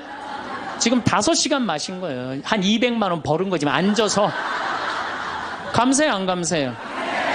하루면 1,000만 원 버는 거예요. 이렇게 받은 은혜 감사하기도 바쁜데 뭘 그렇게 하나님한테 달라고 그러세요? 신부님, 빚이 너무 많아요. 빚도 걱정하지 말아라. 갚다 못 갚으면 죽으면 되지 뭘 걱정하고 그래. 제가 여러분들 죽으라고 그런다고 자살하라는 얘기가 아니에요. 중요한 건 뭐냐면 여러분들 지금 빚 걱정한다고 갚아줘요? 안 갚아줘요. 빚은요 세월이 갚는 거예요. 그럼 세월한테 맡기세요. 세월한테 맡기고 나 오늘 하루를 살더라도 즐겁게 살아요. 아깝지 않아? 이 하루? 그렇죠? 그러면 오늘 하루 정말 즐겁고 행복하게 살다 보면은 빚도 시간 지나면 갚아지는 건데 그걸 그냥 끌어안고 그냥 주님께서 여러분과 함께 마음을 드높이 우리 주 하나님께 감사합시다. 말로는 맨날 마땅하고 옳은 일이라고 그래. 말로는 미사 때마다 말로는 마땅하고 옳은 일이라고 그래. 주님께서 여러분과 함께 전능하신 천주 성부와 성자와 성령께서는 여기 모인 모든 이에게 강복하소서. 아멘. 미사가 끝났으니 가서 복음을 전합시다. 하나님 감사합니다. 떠날 때도 감사하다고 그래. 떠날 때도 성당 떠날 때도 감사하다고 그러고 정말 감사하느냐. 마음 안에 본질적으로 내가 두 다리 있고 눈 있고 코 있으면요 여러분들 다 받으신 거예요. 근데 우리 천주교 교우들은요 감사하는 그 본질적인 게 안 되는 거예요. 이 하느님이 모든 거 내가 다 누리고 사는데 저는 그 지선아 사랑해라는 그 시를 보면서요 가슴이 정말로 미어졌어요. 이 이화여대 다니던 지선이라는 이 아가씨는 얼굴도 정말 예쁘더라고요. 그런데 술 먹은 그 차가 쳐갖고 오빠가 학교에서 데리고 오는데 불이 난 거예요. 그리고 11번을 수술을 한 거예요. 온몸에 화상이 입어갖고. 이 친구가 시를 썼는데 기가 막힌 시를 썼어요. 저는 짧아진 8개의 손가락을 쓰면서 사람에게 손톱이 얼마나 중요한 것인지 알게 되었고 1인 10여걸 해는 엄지손가락으로 생활하고 글을 쓰면서는 엄지손가락을 온전히 남겨주신 하나님께 감사해. 개신교 다니나 봐요. 하나님께 감사한다는 거. 손가락 8개가 다 없어지고 엄지만 남았는데도 감사하다는 거예요. 근데 여러분들은 지금 뭐야? 10개 다 있잖아요. 감사해, 안 감사해요? 이 엄지 두 개 가지고 지금 박사학위 지금 과정받고 있대잖아요. 얼마나 대단해요. 더 기가 막힌 건 눈썹이 없어. 눈썹이 타서 없어졌는 모양이에요. 무엇이든 여과 없이 눈으로 들어가는 것을 경험하며 사람에게 이 작은 눈썹마저 얼마나 필요한 건지 알았다. 여러분들 지금 눈썹 있는 거 감사해, 안 감사해? 감사하죠. 온전치 못한 오른쪽 귓바퀴 덕분에 귓바퀴라는 게 귀에 물이 들어가지 않도록 하나님이 정교하게 만들어주신 거라는 사실을 알게 되었다는 거죠. 무엇보다도 건강한 피부가 얼마나 많은 기능을 하는지. 여러분들 지금 피부 다 갖고 계시죠? 그 친구는 다 없어서 피부가 없어요. 껍데기일 뿐 별것 아니라고 생각했던 피부가 우리에게 얼마나 소중한 것인지 알게 되었습니다. 그나마 남겨주신 피부들이 건강하게 움직이는 것에 감사했으며 하나님이 우리 몸을 얼마나 정교하고 세심한 계획 아래 만드셨는지 온몸으로 체험했습니다. 참. 하나님이 생명을 허락하신 이상 그의 생명은 충분히 귀중하고 존중받아야 할 삶입니다. 무슨 얘기냐? 여러분들 다 존중받아야 되는 삶이에요. 내 꼬라지가 왜 이러냐, 내 처지가 왜 이러냐, 이런 생각하지 마세요. 사람들이 그런데요, 저러고도 살 수 있을까? 네, 이러고도 삽니다. 몸은 이렇지만 누구보다 건강한 마음임을 자부하며 이런 몸이라도 전혀 부끄러운 마음을 품지 않게 해주신 하나님을 찬양하며 이런 몸이라도 사랑하고 써주시려는 하나님의 계획에 감사드리며 저는 이렇게 삽니다.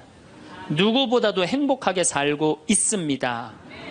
정말로 이렇게 이 상황이 안 좋은 사람도 감사하고 찬양하고 그리고 살아가는데, 아니 눈 2개, 콧구멍 2개, 다리, 손가락 10개, 귓바퀴, 눈썹 다 있는 여러분들이 한탄을 한다, 원망을 한다.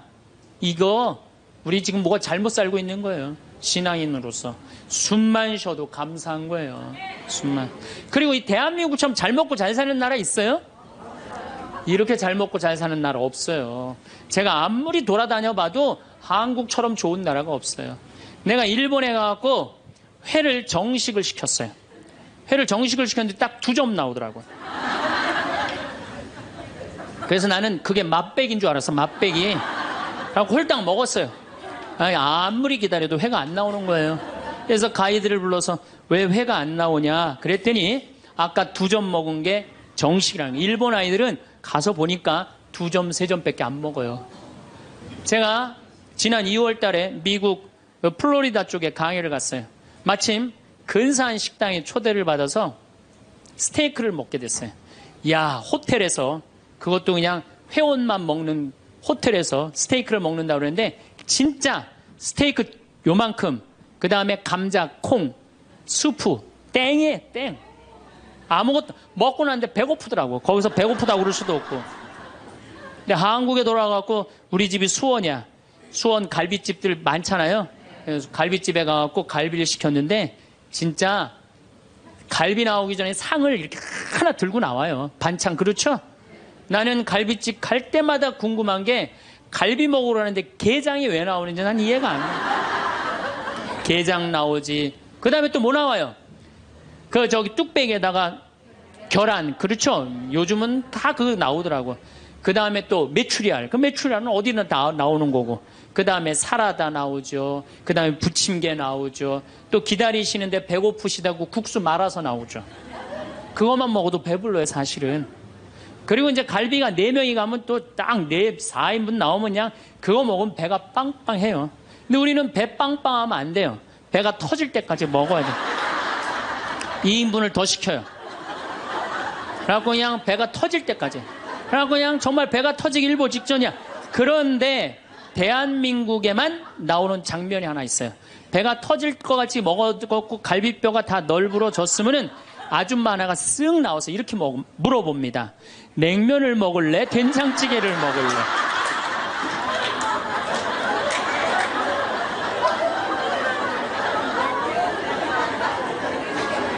국가적으로도 정말로 잘 나갑니다. 우리나라 자동차 잘 만들어요. 그렇죠? 텔레비전 잘 만들어요. LED 텔레비전이라고 미국 시장 96% 휩쓸고 있어요. 자동차도 정말로 도요타 지금 막 추월하려고 그러는 판이에요. 반도체 잘 만들죠. 배 잘 만들죠. 97년 IMF 터졌을 때 아시아 전체가 다 IMF 터졌어요. 근데 우리나라처럼 IMF를 잘 극복한 나라는 없어요.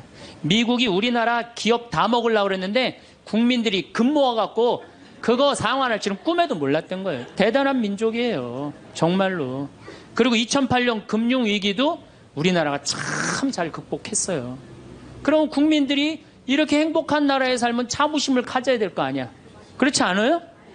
요즘 잘 나가요. 여러분들, 일본 소니가 우리나라 삼성에 떨어진 지 5년 됐어. 5년. 그렇게 따라가려고도 안 되는 거예요. 예? 텔레비전 잘 만들지. 작년에는 일본이 무역 흑자 200억 달러였는데 우리나라는 400억 달러예요. 올해도 잘 나가고. 근데 뭐가 그렇게 불만이 많어? 만족하고 살면 되는데 국민들이 욕심이 너무 많아요. 여러분들, 제가 세계 경제 10위권까지 들어간 나라 중에 다른 나라 침략하지 않은 나라가 없어요. 다 다른 나라 거 뺏어서 저렇게 잘 먹고 잘 사는 거예요. 우리나라가 작년에 수출 9위, 올해는 수출 7위가 올랐는데요. 경제 규모로는 15위지만은 그래도 경제권 10위권에서 이 조그만 나라에서 왔다 갔다 해요. 그런데 생각을 해봐요. 세계 10위권까지 들어간 나라 중에 다른 나라 침략해서 다른 나라 뺏어갖고 이렇게 잘 먹고 잘 사는 거예요. 미국 다른 나라 침략해 안 해요? 지금 이라크 석유 뺏어갖고 저렇게 잘 먹고 잘 살잖아요. 일본 침략했어요 안 했어요? 정말로 우리나라 저 강원도의 소나무 다 잘라갖고 저렇게 잘 먹고 잘 사는 거예요. 영국 침략했어요 안 했어요? 스페인, 남미 거 다 뺏어 다 먹었어요. 그렇죠? 프랑스, 아프리카 다 뺏어, 베트남 거 다 뺏어 다 먹었어요. 포르투갈, 네덜란드, 독일, 이탈리아 잘 산다는 나라냐 다른 나라 침략해서 다 뺏어서 잘 먹고 잘 사는 거예요. 그래서 저는 여행 다닐 때 이 코 큰 놈들 얼굴 다니면 제가 뭐라 그러는지 알아요? 이놈들아 고개 숙이고 다니는 도둑놈들아. 왜? 너희들은 아프리카, 인도, 아시아, 남미 거 다 뺏어서 지금 호의호식해서 사는 거야. 지금 너희들은 아시아, 남미, 아프리카에 굶는 사람들 너희들은 당연히 도와야 돼. 왜? 니네들이 다 뺏어간 도둑놈들이니까. 그런데 세계 경제 10위권까지 진입한 나라 중에 다른 나라 한 번도 침략한 적 없이 우리끼리만 이 자리에 올라온 나라가 한 나라가 있어요.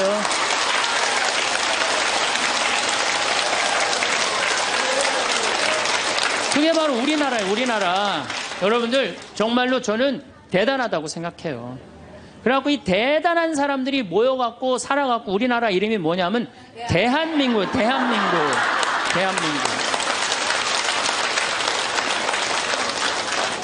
그러면 감사해야지. 행복해야지. 그런데 왜 176개 국가 중에 행복지수가 102등이야. 2007년 기준으로. 작년에 많이 올라서 65위로. 그래도 자살률은 세계 1위예요. 아직도. 국민들이 욕심이 너무 많아서 그래. 감사를 모르고 나눌 줄을 모르는 거야. 이제는 먹고 살만 했으니까, 먹고 살만하게 됐으니까 이제는 우리 국민들이 자부심도 가지고 정신적인 성숙도 가지고 나눌 줄을 아는 이 단계에 이젠 들어서야 돼요.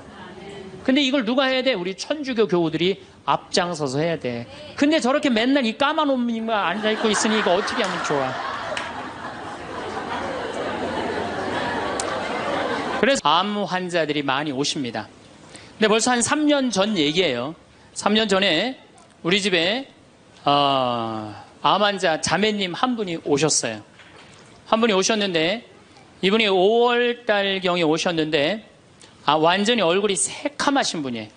남편이 뭐라고 그러느냐면은 간까지 다 암이 전이 돼서 3개월밖에 못 살 거라고. 신부님 마지막으로 황토집이 좋아서 왔노라고. 그래서 신부님이 좀 살려달라고. 내가 무슨 재주로 살려줘요 제가. 그래서 좀 우리 집에 내가 행복론 강의라니까 행복론 강의 좀 들으라고. 근데 마침 그때 암 환자들이 한 10분 정도 있었어요. 그런데 그 암 환자들하고 다른 분들하고 강의를 하는데 10분이 다 웃는데 그 자매는 안 웃는 거예요. 왜 안 웃느냐? 이제 3개월밖에 안 남았기 때문에 그게 너무 걱정이 되니까 내 강의가 재밌지도 않고 웃기지도 않은 거예요. 2시간 내내 무표정한 표정으로 앉아있더라고요. 그래서 강의 끝나고 내가 자매님을 불러서 자매님 나하고 얘기 좀 하자. 자매님 뭐가 이렇게 걱정이 많으냐. 자매님 지금 근심 걱정은 3개월에 죽는다는 거 걱정을 하는데 3개월에 죽을지 3년 후에 죽을지는 아무도 모른다. 그리고 사실은 오늘 저녁에 교통사고로 죽는 사람도 많고 물에 빠져 죽는 사람도 많다. 우리는 하루를 즐겁게 살면 된다. 내일 걱정은 내일이 알아서 한다. 여러분들 마태복음 6장에 그 얘기가 나오죠. 무엇을 먹을까? 무엇을 마실까? 무엇을 입을까? 걱정하지 말아라. 하늘에 나는 새도 하느님이 먹여준다. 솔로몬도 들에 핀 나리꽃처럼 영화롭게 입지 못했다. 너희들은 오늘 일은 오늘로 족하다. 내일 걱정은 내일이 알아서 할 것이다. 오늘 수고는 오늘로 족하다. 이렇게 말씀을 하셨다. 내일 거 걱정하지 말아라. 그리고 내가 막 자매님한테 혼을 냈어요. 근데 이 자매님이 이틀 동안 집에서 안 나오더라고. 나한테 혼나갖고. 나한테 위로받을 줄 알았더니 그 이틀이 지나고 나서 자매님이 그러더라고. 신부님, 생각을 해보니까 내가 남은 3개월 동안 이제까지 하느님의 50년 동안 베풀어 주신 은혜, 감사하기도 시간 모자라다는 생각이 든다는 거예요. 마음이 바뀐 거죠. 마음이 바뀌부터 이 자매가 웃기 시작하는 거예요. 막 웃기 시작하는 거예요. 강의를 듣고 웃고 막 그 동료 환자들하고도 산책 다니면서 웃고. 사람이 웃으니까 참 보기 좋더라고요. 얼굴은 까맣게 됐지만은. 그리고 이제 6월 달에 항암을 하러 여기 암세타로 왔어요. 항암을 뭐 거의 5년 동안 암하고 투병을 했으니까 항암을 이제 한다고 10일 있다가 온다는 자매가 가자마자 6일 만에 돌아왔어요. 왜 돌아왔냐고 그러니까 신부님, 자기가 5년 동안 항암을 하는 동안 정말로 매번 토하고 매번 울었대. 너무 아파갖고. 근데 이번에 가서 항암을 했는데 안 토했다는 거예요. 안 아팠다는 거예요. 너무너무 좋더라는 거예요.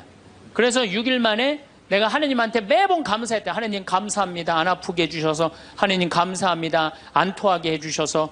계속. 그리고 6일 만에 내가 살 때는 평창이다. 그리고 평창으로 돌아온 거예요, 이 자매가. 끝나자마자. 그래갖고 이제 우리 집에서 이제 생활을 하는데 후배 암 환자들이 오면은 내가 시키지도 않았는데 이 자매가 데리고 다니면서 감사해야 된다. 찬양해야 된다. 자매가 알아서 하는 거죠. 근데 우리 집은 이제 7월 달이 되면은 아이들이 환경 교육을 받으러 한 4,000명 정도 와요. 그래서 암 환자들이 사실은 다 집으로 보내요. 그 자매도 이제 전라도 순천 분인데 가시라고 가셨다가 방학 끝나면 오라고. 자기는 안 간다는 거. 내가 살 때가 여긴데 어딜 가냐고. 그래도 갔다가 오시라고. 그리고 자매님 이하 암 걸리신 분들 다 집으로 보냈어요. 8월 달이 되면은 전에는 밀린 강의가 많아갖고 여름방학 끝나면 전국으로 강의 다니냐고 정신이 없죠. 암 환자들 일일이 다 체크를 못했어요. 그 자매를 까먹었어요. 까먹고 이제 10월 달이 됐어요. 10월 달이 됐는데 형제님이 전화를 하셨어요. 베드로인데. 신부님, 저 베드로예요. 그러면 그때 전화한 거는 이제 이미 세상 부인이 떠나갖고 이제 장례 치르고 사모하고 49제 하고 그러고 난 다음에 이제 내 생각이 나서 대개 이제 우리 집에 이제 오신 분들이 그렇게 전화를 많이 하세요. 이제 돌아가셨고 다 장례 끝났고 어디다 모셨고 그래서 신부님 이제 기도해달라고. 그래서 이제 자매님 어떻게 됐느냐고 나는 이제 어디다 묻었느냐고 이렇게 이제 물어본 거죠. 네. 그랬더니 형제님이 신부님, 우리 마누라가 이틀 전인가 3일 전에 서울에 가갖고 그 그 방사능 치료하려고 갔는데 그 암세포를 검사를 했는데 신부님 글쎄 암세포가 다 사라졌다는 거예요.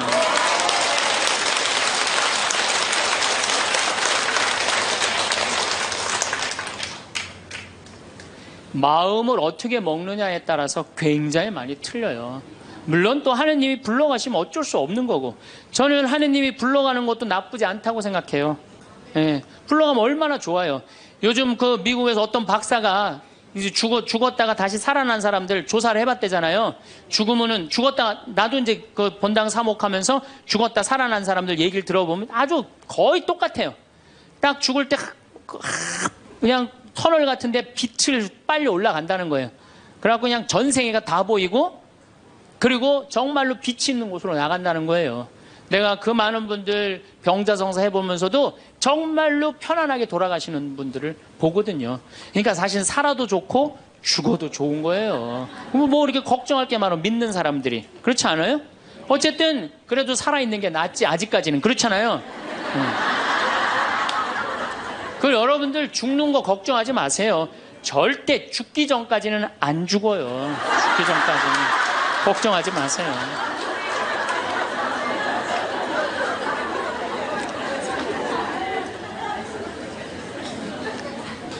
축하한다고. 근데 산책을 나갔다는 거예요. 아, 그렇다고. 예.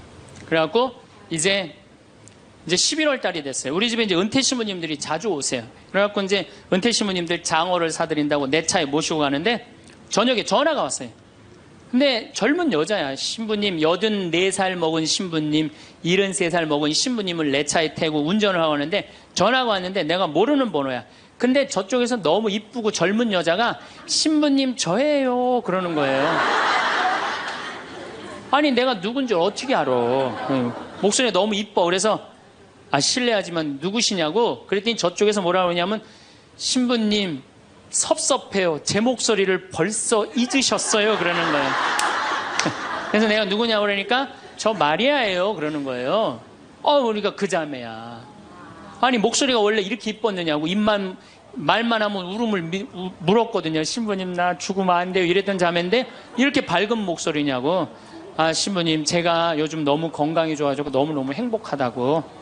그리고 재작년 5월 달에 내가 전라도 여수에 강의를 갔는데 문수동 성당이라는 곳에 강의를 갔는데 그 자매가 순천에서 온 거예요. 갓김치를 담아서.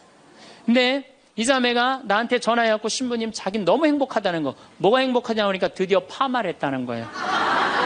암 환자들 꿈은 파마하는 거 아니에요. 그리고 딱 봤는데 그 자매가 이뻐요. 되게 암 걸리는 사람들 특징이 뭐냐면 이뻐요. 암 걸린 사람들이 왜 이쁜지 알아요?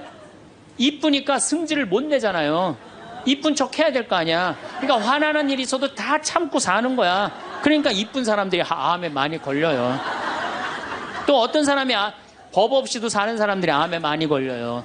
다 참고. 그게 다 암이 되는 거예요. 그걸 참고 사느냐고. 참 예쁘게 생겼어. 그 많은 분들 중에 딱 마리아 자매가 눈에 딱 띄더라고요. 우리 직원들은 몰라보더라고. 얼굴이 분홍색으로 변하고. 나를 끌어안으면서 자기 너무 행복하다는 거. 그러니까 이 자매는 딱 끌어안았는데 내가 성령으로 꽉 차 있는 거 느끼겠더라고요. 근데 3개월 만에 돌아가신다는 분이 지금 3년째 살고 있어요. 지금까지도. 그래서 여러분들 우리가 마음을 근심 걱정하지 말고 감사하다가 살다 보면은 우리한테는 늘 행복한 일이 벌어진다. 신부님 결혼 생활을 한번 해보세요. 얼마나 화가 나나. 여러분들 누구 때문에 제일 많이 화가 나요? 남편, 아내, 자식들 때문에 화가 나죠. 이 자식들하고 관계를 보면은 자식 그냥 아무 잘못도 없는데 자기 화나면 자식들한테 뭐라고 폭언을 쏟아붓느냐면은 다 필요 없어. 너도 필요 없어. 그러죠? 밥이 넘어가냐? 뭐 이런 말 막 하잖아요. 자식들한테. 근데 여러분들 자식들한테 화로 키우면 그 화가 자기한테 돌아옵니다. 제가 한 15년 전에 용산 전자랜드에 내 후배 신부가 전축을 산다고 그래서 전축 사러 갔어요. 그때 2월 15일경이었어요. 졸업 시즌이었어요. 전축을 사러 갔는데 그날 아마 아들이 이제 졸업을 했나 봐. 중학교를. 그래갖고 컴퓨터를 사준다고 엄마하고 아들하고 나온 모양이에요. 근데 엄마는 100만 원을 들고 나오고 아들은 그 컴퓨터 앞에서 150만 원짜리 컴퓨터를 자꾸 사고 싶어 하더라고요. 그러니까 이제 아들하고 엄마하고 하니까 엄마가 슬슬 열받는 거지. 아들이 그냥 100만 원짜리 사면 좋은데 150만 원짜리 자꾸 산다고 우기니까 엄마가 너무 열받으니까 이 감정을 조절하지 못하고 아들 귀싸대기를 때렸어요. 그 많은 사람들이 있는데 쫙 소리가 났어요. 난 전축 사다가 무슨 소린가 했더니 때린 거 엄마가. 그래갖고 내가 그 모자가 하는 게 하도 신기해서 전축 사는 걸 관두고 구경하기 시작했어요. 어떻게 되나. 근데 엄마가 너무 화가 나니까 이성을 잃으니까 뭐라고 그러느냐면은 너 지금부터 나한테 엄마라고 그러지 말고 아줌마라고 불러. 내 말 그렇게 안 들을 거면 아줌마라고 불러. 나 지금부터 네 엄마 아니야. 얘가 그냥 귀싸대기를 맞고 얼마나 창피해. 그 많은 사람들이 봤는데 막 울더라고 애가. 그런데 막 울더니 계단에서 막 울더니 얘가 착한 애예요. 막 한참 생각하더니 자기가 잘못했다고 생각을 했는지 엄마한테 가갖고 엄마 미안해 내가 100만 원짜리 살게. 분명히 그랬거든 아들은. 근데 엄마는 이미 이성을 잃은 상태야. 그러니까 엄마가 웬만한 엄마는 고맙다. 네가 그렇게 마음을 돌려줘서 그리고 내가 때린 거 미안하다. 이래야 되는데 이 엄마는 완전히 이게 정신이 나간 엄마라 뭐라고 그러냐면 이놈의 새끼 아줌마라고 부르는데 왜 자꾸 엄마라고 부르느냐고. 여러분 그 아이가 그날 컴퓨터 얻어갖고 갈 수 있어요. 그렇지만 시간이 지나면은 아이가 엄마가 컴퓨터 사준 거 생각할까요? 귀싸대기 맞은 거 생각할까요? 5년, 10년 지나고 나면 컴퓨터 아무 생각 안 해요. 때린 것만 생각나요. 그런데 부모는 참 이상해요. 자식한테 때린 건 하나도 생각 안 하고 잘해준 것만 생각해요. 그러니까 자식은 부모한테 맞은 것만 생각하고 부모는 자식한테 잘해준 것만 생각해요. 나중에 만나면은 이게 영 딴 마음을 갖고 사는 거야. 그러니까 여러분들 중에 만약에 자식들이 화가 나갖고 만약에 내가 때렸다. 늙어서 호강받을 생각은 꿈도 꾸지 말아라. 며칠 전에 중국에서 한 엄마가 길거리에서 아이를 막 발로 차고 막 때리는 거 보셨죠? 방송에 나왔더라고요. 화로 키우면요, 걔는 나중에 그 엄마한테 화로 갚을 수밖에 없어요. 근데 우리가 왜 자식들한테 많이 더 화가 나느냐? 이유는 딱 한 가지예요. 공부 못한다는 거예요. 공부 못한다는 거. 공부 안 하고 딴짓 한다고 사친구 때 공부 안 하고 컴퓨터 게임이나 하고 더욱이 눈 동그랗게 뜨고 부모한테 덤비면 화가 나요, 안 나요? 나죠? 그리고 그냥 문 쾅 닫고 자기 방에 들어가고 나오지도 않으면 속에서 불 나지 않아요? 근데 여러분들 자라면서 사춘기 때는 그러는 게 당연한 거예요. 사춘기 때는 방황할 수 있는 권리가 있는 아이들이에요. 사춘기 때는 자기가 방황하는 게 당연한 거예요. 얘네들은 권리예요. 방황하는 게 혼란스러운 게. 근데 엄마들이 그걸 허락을 안 해.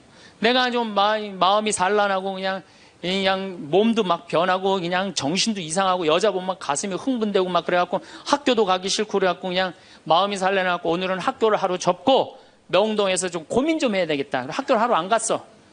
학교 선생님이 엄마한테 애가 학교 안 왔다고 그냥 찾아보니까 명동에서 그냥 애가 그냥 왔다 갔다 하는 거야. 엄마 미치는 거죠. 엄마 뭐라 그래?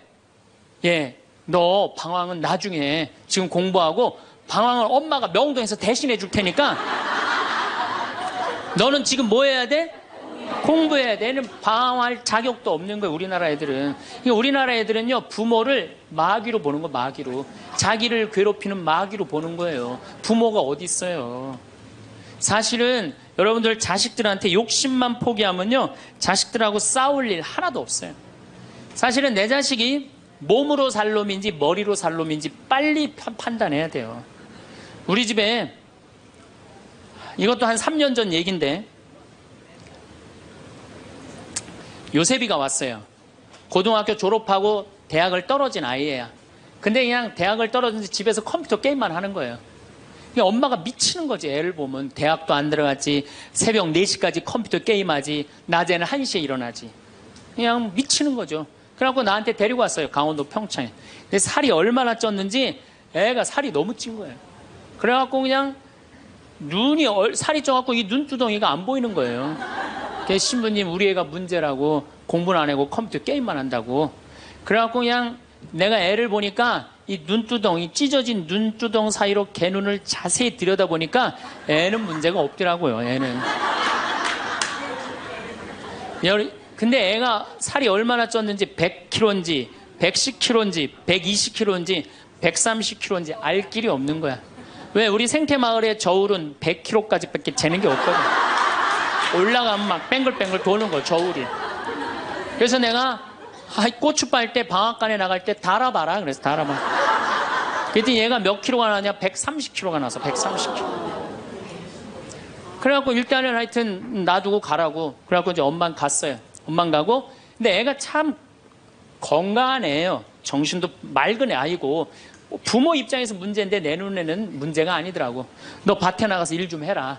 그래갖고 이제 다 큰 애니까 밭에 나가서 일을 하고 일주일 지나고 난 다음에 관리장한테 물어봤어요.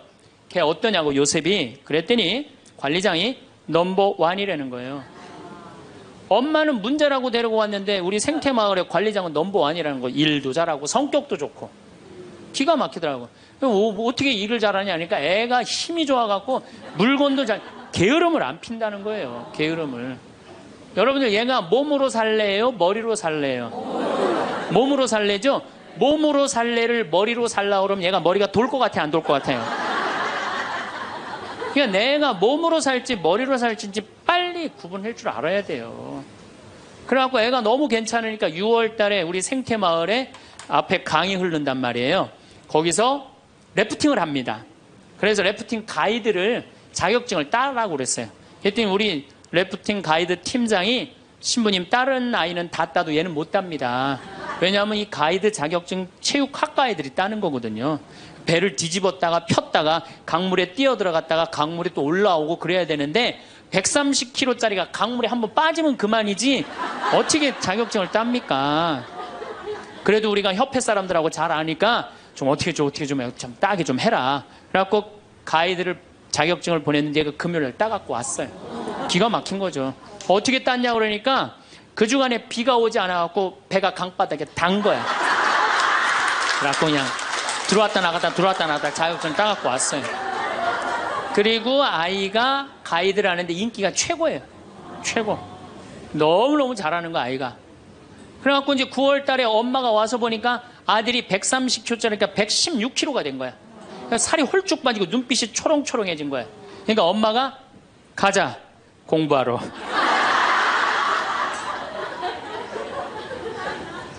제가 보기에는 이 아이는 우리 집에 4년 동안 일하면은요 돈 5천만 원, 6천만 원, 7천만 원 벌어요. 왜냐하면 우리 집에 일하면 돈 주거든요. 그럼 그 돈 모아갖고 사업을 해도 얘는 잘하네요. 꼭 공부로 승부 걸 아이가 아니거든요. 그럼 신부님 우리 애가 몸으로 살랜지 머리로 살랜지 기준이 어떻게 됩니까? 반에서 10등 안에 안 드는 놈들은요 다 몸으로 살 놈들이에요. 여러분들 자식들 중에 반에서 10등 안에 안 드는 애들은 다 몸으로 살 애들이야. 독일은 초등학교 졸업하면서 중학교 올라가면서 갈릅니다. 대학 들어가래 아니면 기술 배우래. 그래갖고 갈러도 학교 선생님이 갈러놔도 우리 애가 왜 이 머리가 나쁘냐 이렇게 따지는 부모 하나도 없대요. 그러니까 그 독일 사람들은 그게 내 아이가 몸으로 살고 손으로 기술로 하는 걸 좋아한대요. 그리고 그렇게 아이가 살도록 도와준대요. 근데 우리는 만약에 그렇게 했다. 내가 교장 선생님들, 교감 선생님들한테 강의 한번 간 적이 있어요. 연수원에 가서. 그랬더니 교감 선생님들이 만약에 우리가 그런 결정을 하면 지금 학부형들한테 맞아 죽는다는 거예요. 그러니까 우리나라 부모님들이 욕심이 너무 많은 거예요. 자식들한테. 그러니까 자식들이 희생당하는 거죠. 자식들이 희생당하는 거예요. 그러니까 독일은 대학을 졸업하는 비율이 아이들의 한 25% 정도밖에 안 된대요. 대학을 졸업하는 아이들이. 들어가는 애들도 많지 않고, 미국은 뉴욕 잘 사는 데가 대학 졸업하는 비율이 60%예요. 60%. 그런데 우리나라는 대학에 지금 입학하는 게 몇 프로냐면 92%예요. 아무나 다 대학 가는 거예요. 아무나 다. 그러니까 독일은 몸으로 살 애들이 75%야. 그렇죠? 그 다음 미국은 몸으로 살 애들이 40에서 50% 정도 돼요. 우리나라는 92%가 미국은 또 미국이나 캐나다는 60%가 대학에 들어가도 졸업하는 건 그중에 반밖에 못해요. 다 졸업 못해요. 그래서 그쪽에 가보니까 입학은 물어봐도 졸업은 물어보는 게 아니래요. 졸업하는 게 그렇게 어렵다는 거예요. 근데 우리는 92%가 들어가면 92% 거의 다 졸업을 하는 거야. 우리는 몸으로 살 애들이 8%밖에 안 돼. 머리로 살 애들이 92%고. 공장에, 농장에 일할 사람들이 있어요? 없어요. 그러니까 이 나머지 92% 중에 취직을 다 합니까? 40, 50%밖에 못해요. 그러면 나머지 40%는요 한량으로 남는 거예요. 취직도 못하고. 그럼 그 자식 보고 있으면 속에서 불이 나요 안 나요? 불이 나죠? 근데 누가 잘못한 거예요? 부모가 잘못한 거예요. 처음부터 너는 머리로 안 될 것 같으니까 우리 몸 쪽으로 가자. 그래갖고 농사를 가르치든지 기술을 가르치면은 걔 벌써 취직해갖고 일했을 거예요. 근데 다 우리의 삐뚤어진 욕심 때문에 아이도 망가뜨리고 부모도 망가지고 그래갖고 돈 쏟아 넣느냐고 노후 대책연금도 못하고 그러니까 그냥 전 국민이 그냥 화 속에서 사는 거예요. 그러니까 저는 정말로 우리나라 이 교육제도가 화의 근원이라고 생각해요. 그렇다면은 자식 때문에 화나죠. 그런데 이 부부라도 서로 사이가 좋으면은 좋은데 엄마들이 자식한테 미쳐갖고 남편한테 신경 써요 안 써요? 안 쓰죠? 남편이 외로운지 힘든지도 몰라요.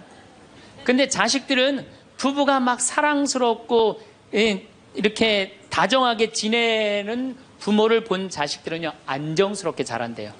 근데 부부가 맨날 싸우고 막 이러는 자식들은요, 굉장히 불안정하게 자란다는 거예요.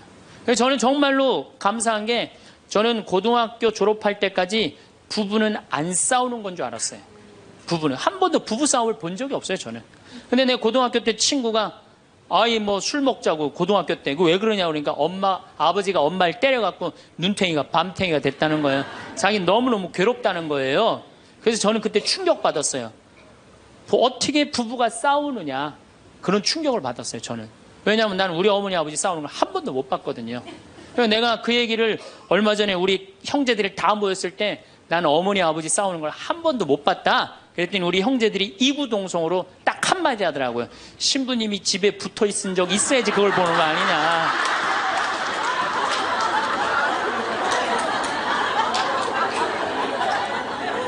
어쨌거나 저는 본 적이 없어요. 저는 굉장히 긍정적으로 자랄 수 있는 거죠.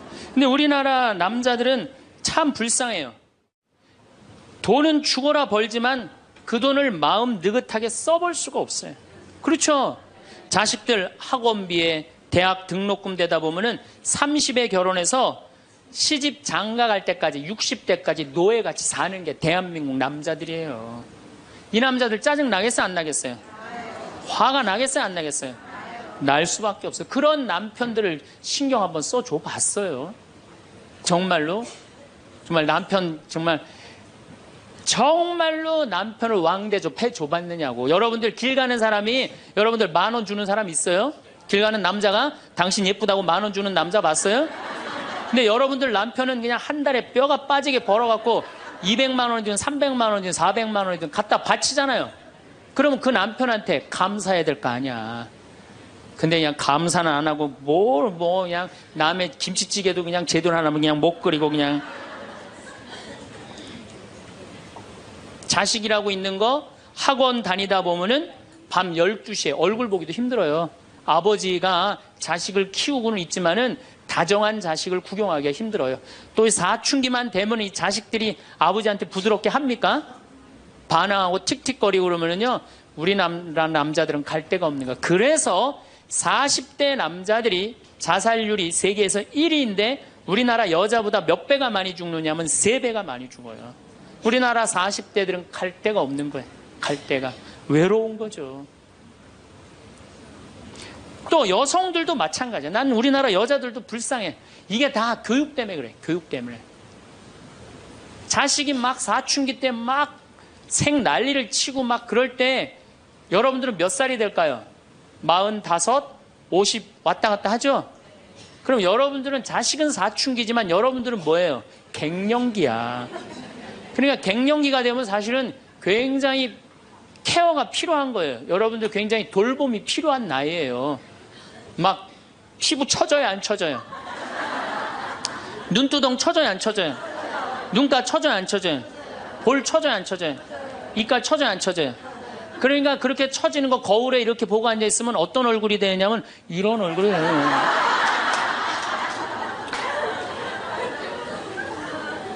사람은요, 눈가가 올라가야지 이쁘고 입가가 올라가야지 이쁘거든요. 그러니까 이제 50이 되면은 이쁜 게 하나도 없는 거야. 그러니까 젊은 여자들이 이쁘게 보이려고 화장할 때 어떻게 연필을 막 위로 그리잖아, 이렇게. 근데 50이 되면 연필로 그려도 결국은 어떻게 돼요? 끝이 떨어지잖아요.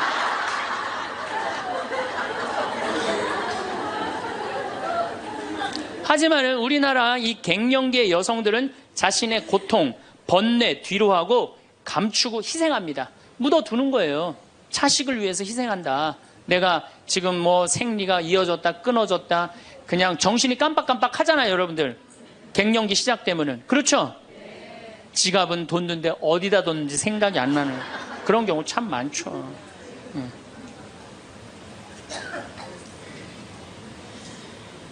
그러니까 자기만 희생한다고 생각을 하니까 화가 나는 거예요. 화가 나는 거. 더욱이 50이 되면은 뭐에 걸리느냐? 빈둥지 증후군에 걸려요.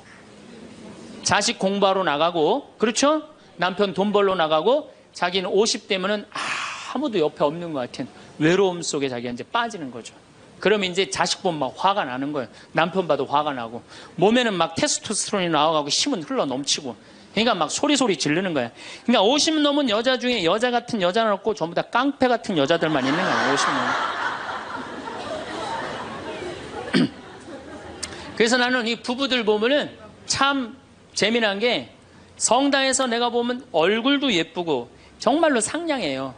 이 음식 반찬도 맛있게 하고, 그럼 남편하고 술 한잔 하면서 형제님 행복하다고, 저렇게 이쁘고 상냥하고 괜찮은 여자랑 살아서 정말로 부럽다고. 그러면은 형제님들 대부분이 뭐라고 그러냐면, 신부님 부러우세요?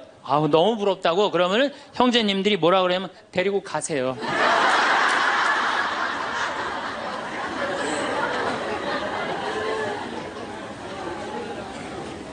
그래서 부부가 서로 사랑하지 못하고 자식하고도의 애정을 쌓지 못하고, 그러니까 우리가 이제 화가 꽉 차 있는 거예요. 그러니까 이 화가 꽉 차 있으니까 정말로 상상하지 못하는 일들이 벌어지는 거. 우리 사회 안에서 막 서로 죽이고 뭐 내다 버리고 뭐 이런 일들이 벌어지는 거죠. 그러면은 화가 나면은 어떻게 이 화를 컨트롤을 해야 되느냐, 화를 다루어야 되느냐, 지금부터 그 얘기를 말씀드리겠습니다. 여러분들, 화가 나면 예수님만 보면 돼요. 우리가 인생이 답답할 때 누구만 보면 돼요?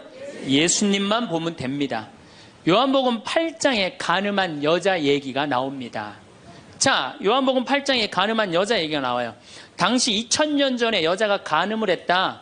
이건 당시 중동 지역에서는 어떻게 했느냐면, 돌로 쳐서 그 여자가 돌에 맞아갖고 쓰러져갖고 돌 무더기를 만들어서 죽여요.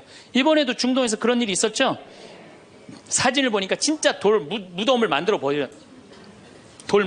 버리더라고요. 근데 이 여자가 간음을 하다가, 이번에 이 중동에서 그런 분은 남자하고 팔짱 끼고 나갔는지 그냥 외출했다고 그거 이유 하나로 그 처벌을 당했어요. 근데 이 여자는 현장에서 붙잡혔어. 중동에서 이 여자들은요, 다 싸고 다녀요. 그만큼 여자를 사람 취급을 안 해요. 그런데 이 여자가 간음을 했어. 그러니까 남자들이 막 화가 날 것 같아, 안 날 것 같아요? 너무너무 화가 나는 거지. 이 여자는 여러분들 예뻤겠어요, 안 예뻤겠어요? 예뻤을 거예요. 왜냐하면 당시에 간음을 한다는 건 목숨을 걸었기 때문에. 이 여자 몸매는 어땠을 것 같아요? S라인에 S라인. 이게 벤지 엉덩이인지 구분도 안 되는 여자고 간음할 수가 없어요. 예쁜 여자가 다른 남자하고 대낮에 간음하다가 붙잡혔다. 남자들이 흥분할 수밖에 없어요. 그래갖고 막 눈이 뒤집어져갖고 예수님은, 안 그래도 예수님한테 별렀어요. 왜? 요한복음 7장에 귀에만 대면 예수님을 죽이려고 그랬거든. 근데 이 사건이 8장에 일어나요. 8장에. 그러니까 모두를 용서해라, 사랑해라, 이런 분하고 율법 1.1핵도 없어지면 안 된다. 그러니까 율법학자들이 예수님 앞에 이 여자를 패댕기를 치는 거예요. 당신이 이 여자 간음했는데 어떻게 하면 좋으냐고. 근데 예수님이 보니까 이 사람들이, 이 남자들이 너무너무 흥분해 있는 거야. 눈이 뒤집어진 거예요. 보니까 흰 눈동자 95%, 까만 눈동자 5%야. 눈이 확 뒤집어져 있는 거야. 근데 예수님은 참 지혜로우셔요. 흥분한 사람하고는 얘기를 안 하시는 거예요. 여러분들, 두 사람이 막 싸워. 내가 말리로 들어갔어. 말리로 들어가면 나중에 흥분한 사람들 속에 뛰어들어가면 나중에 몇 명이 싸워요? 3명이 싸워요. 이게 눈에 뵈는 게 없을 때는요, 아무리 좋은 말도 귀에 안 들어오는 거예요. 눈에 뵈는 게 없을 때는. 예수님 딱 보니까, 이 사람들이 완전히 흥분해 있어. 그러니까 상대 안 합니다. 어떻게 하냐면 대꾸도 안 하고 바닥에다 뭘 쓰세요. 땅바닥에 뭘 쓰세요. 참 위대한 행동이죠. 흥분을 가라앉을 때까지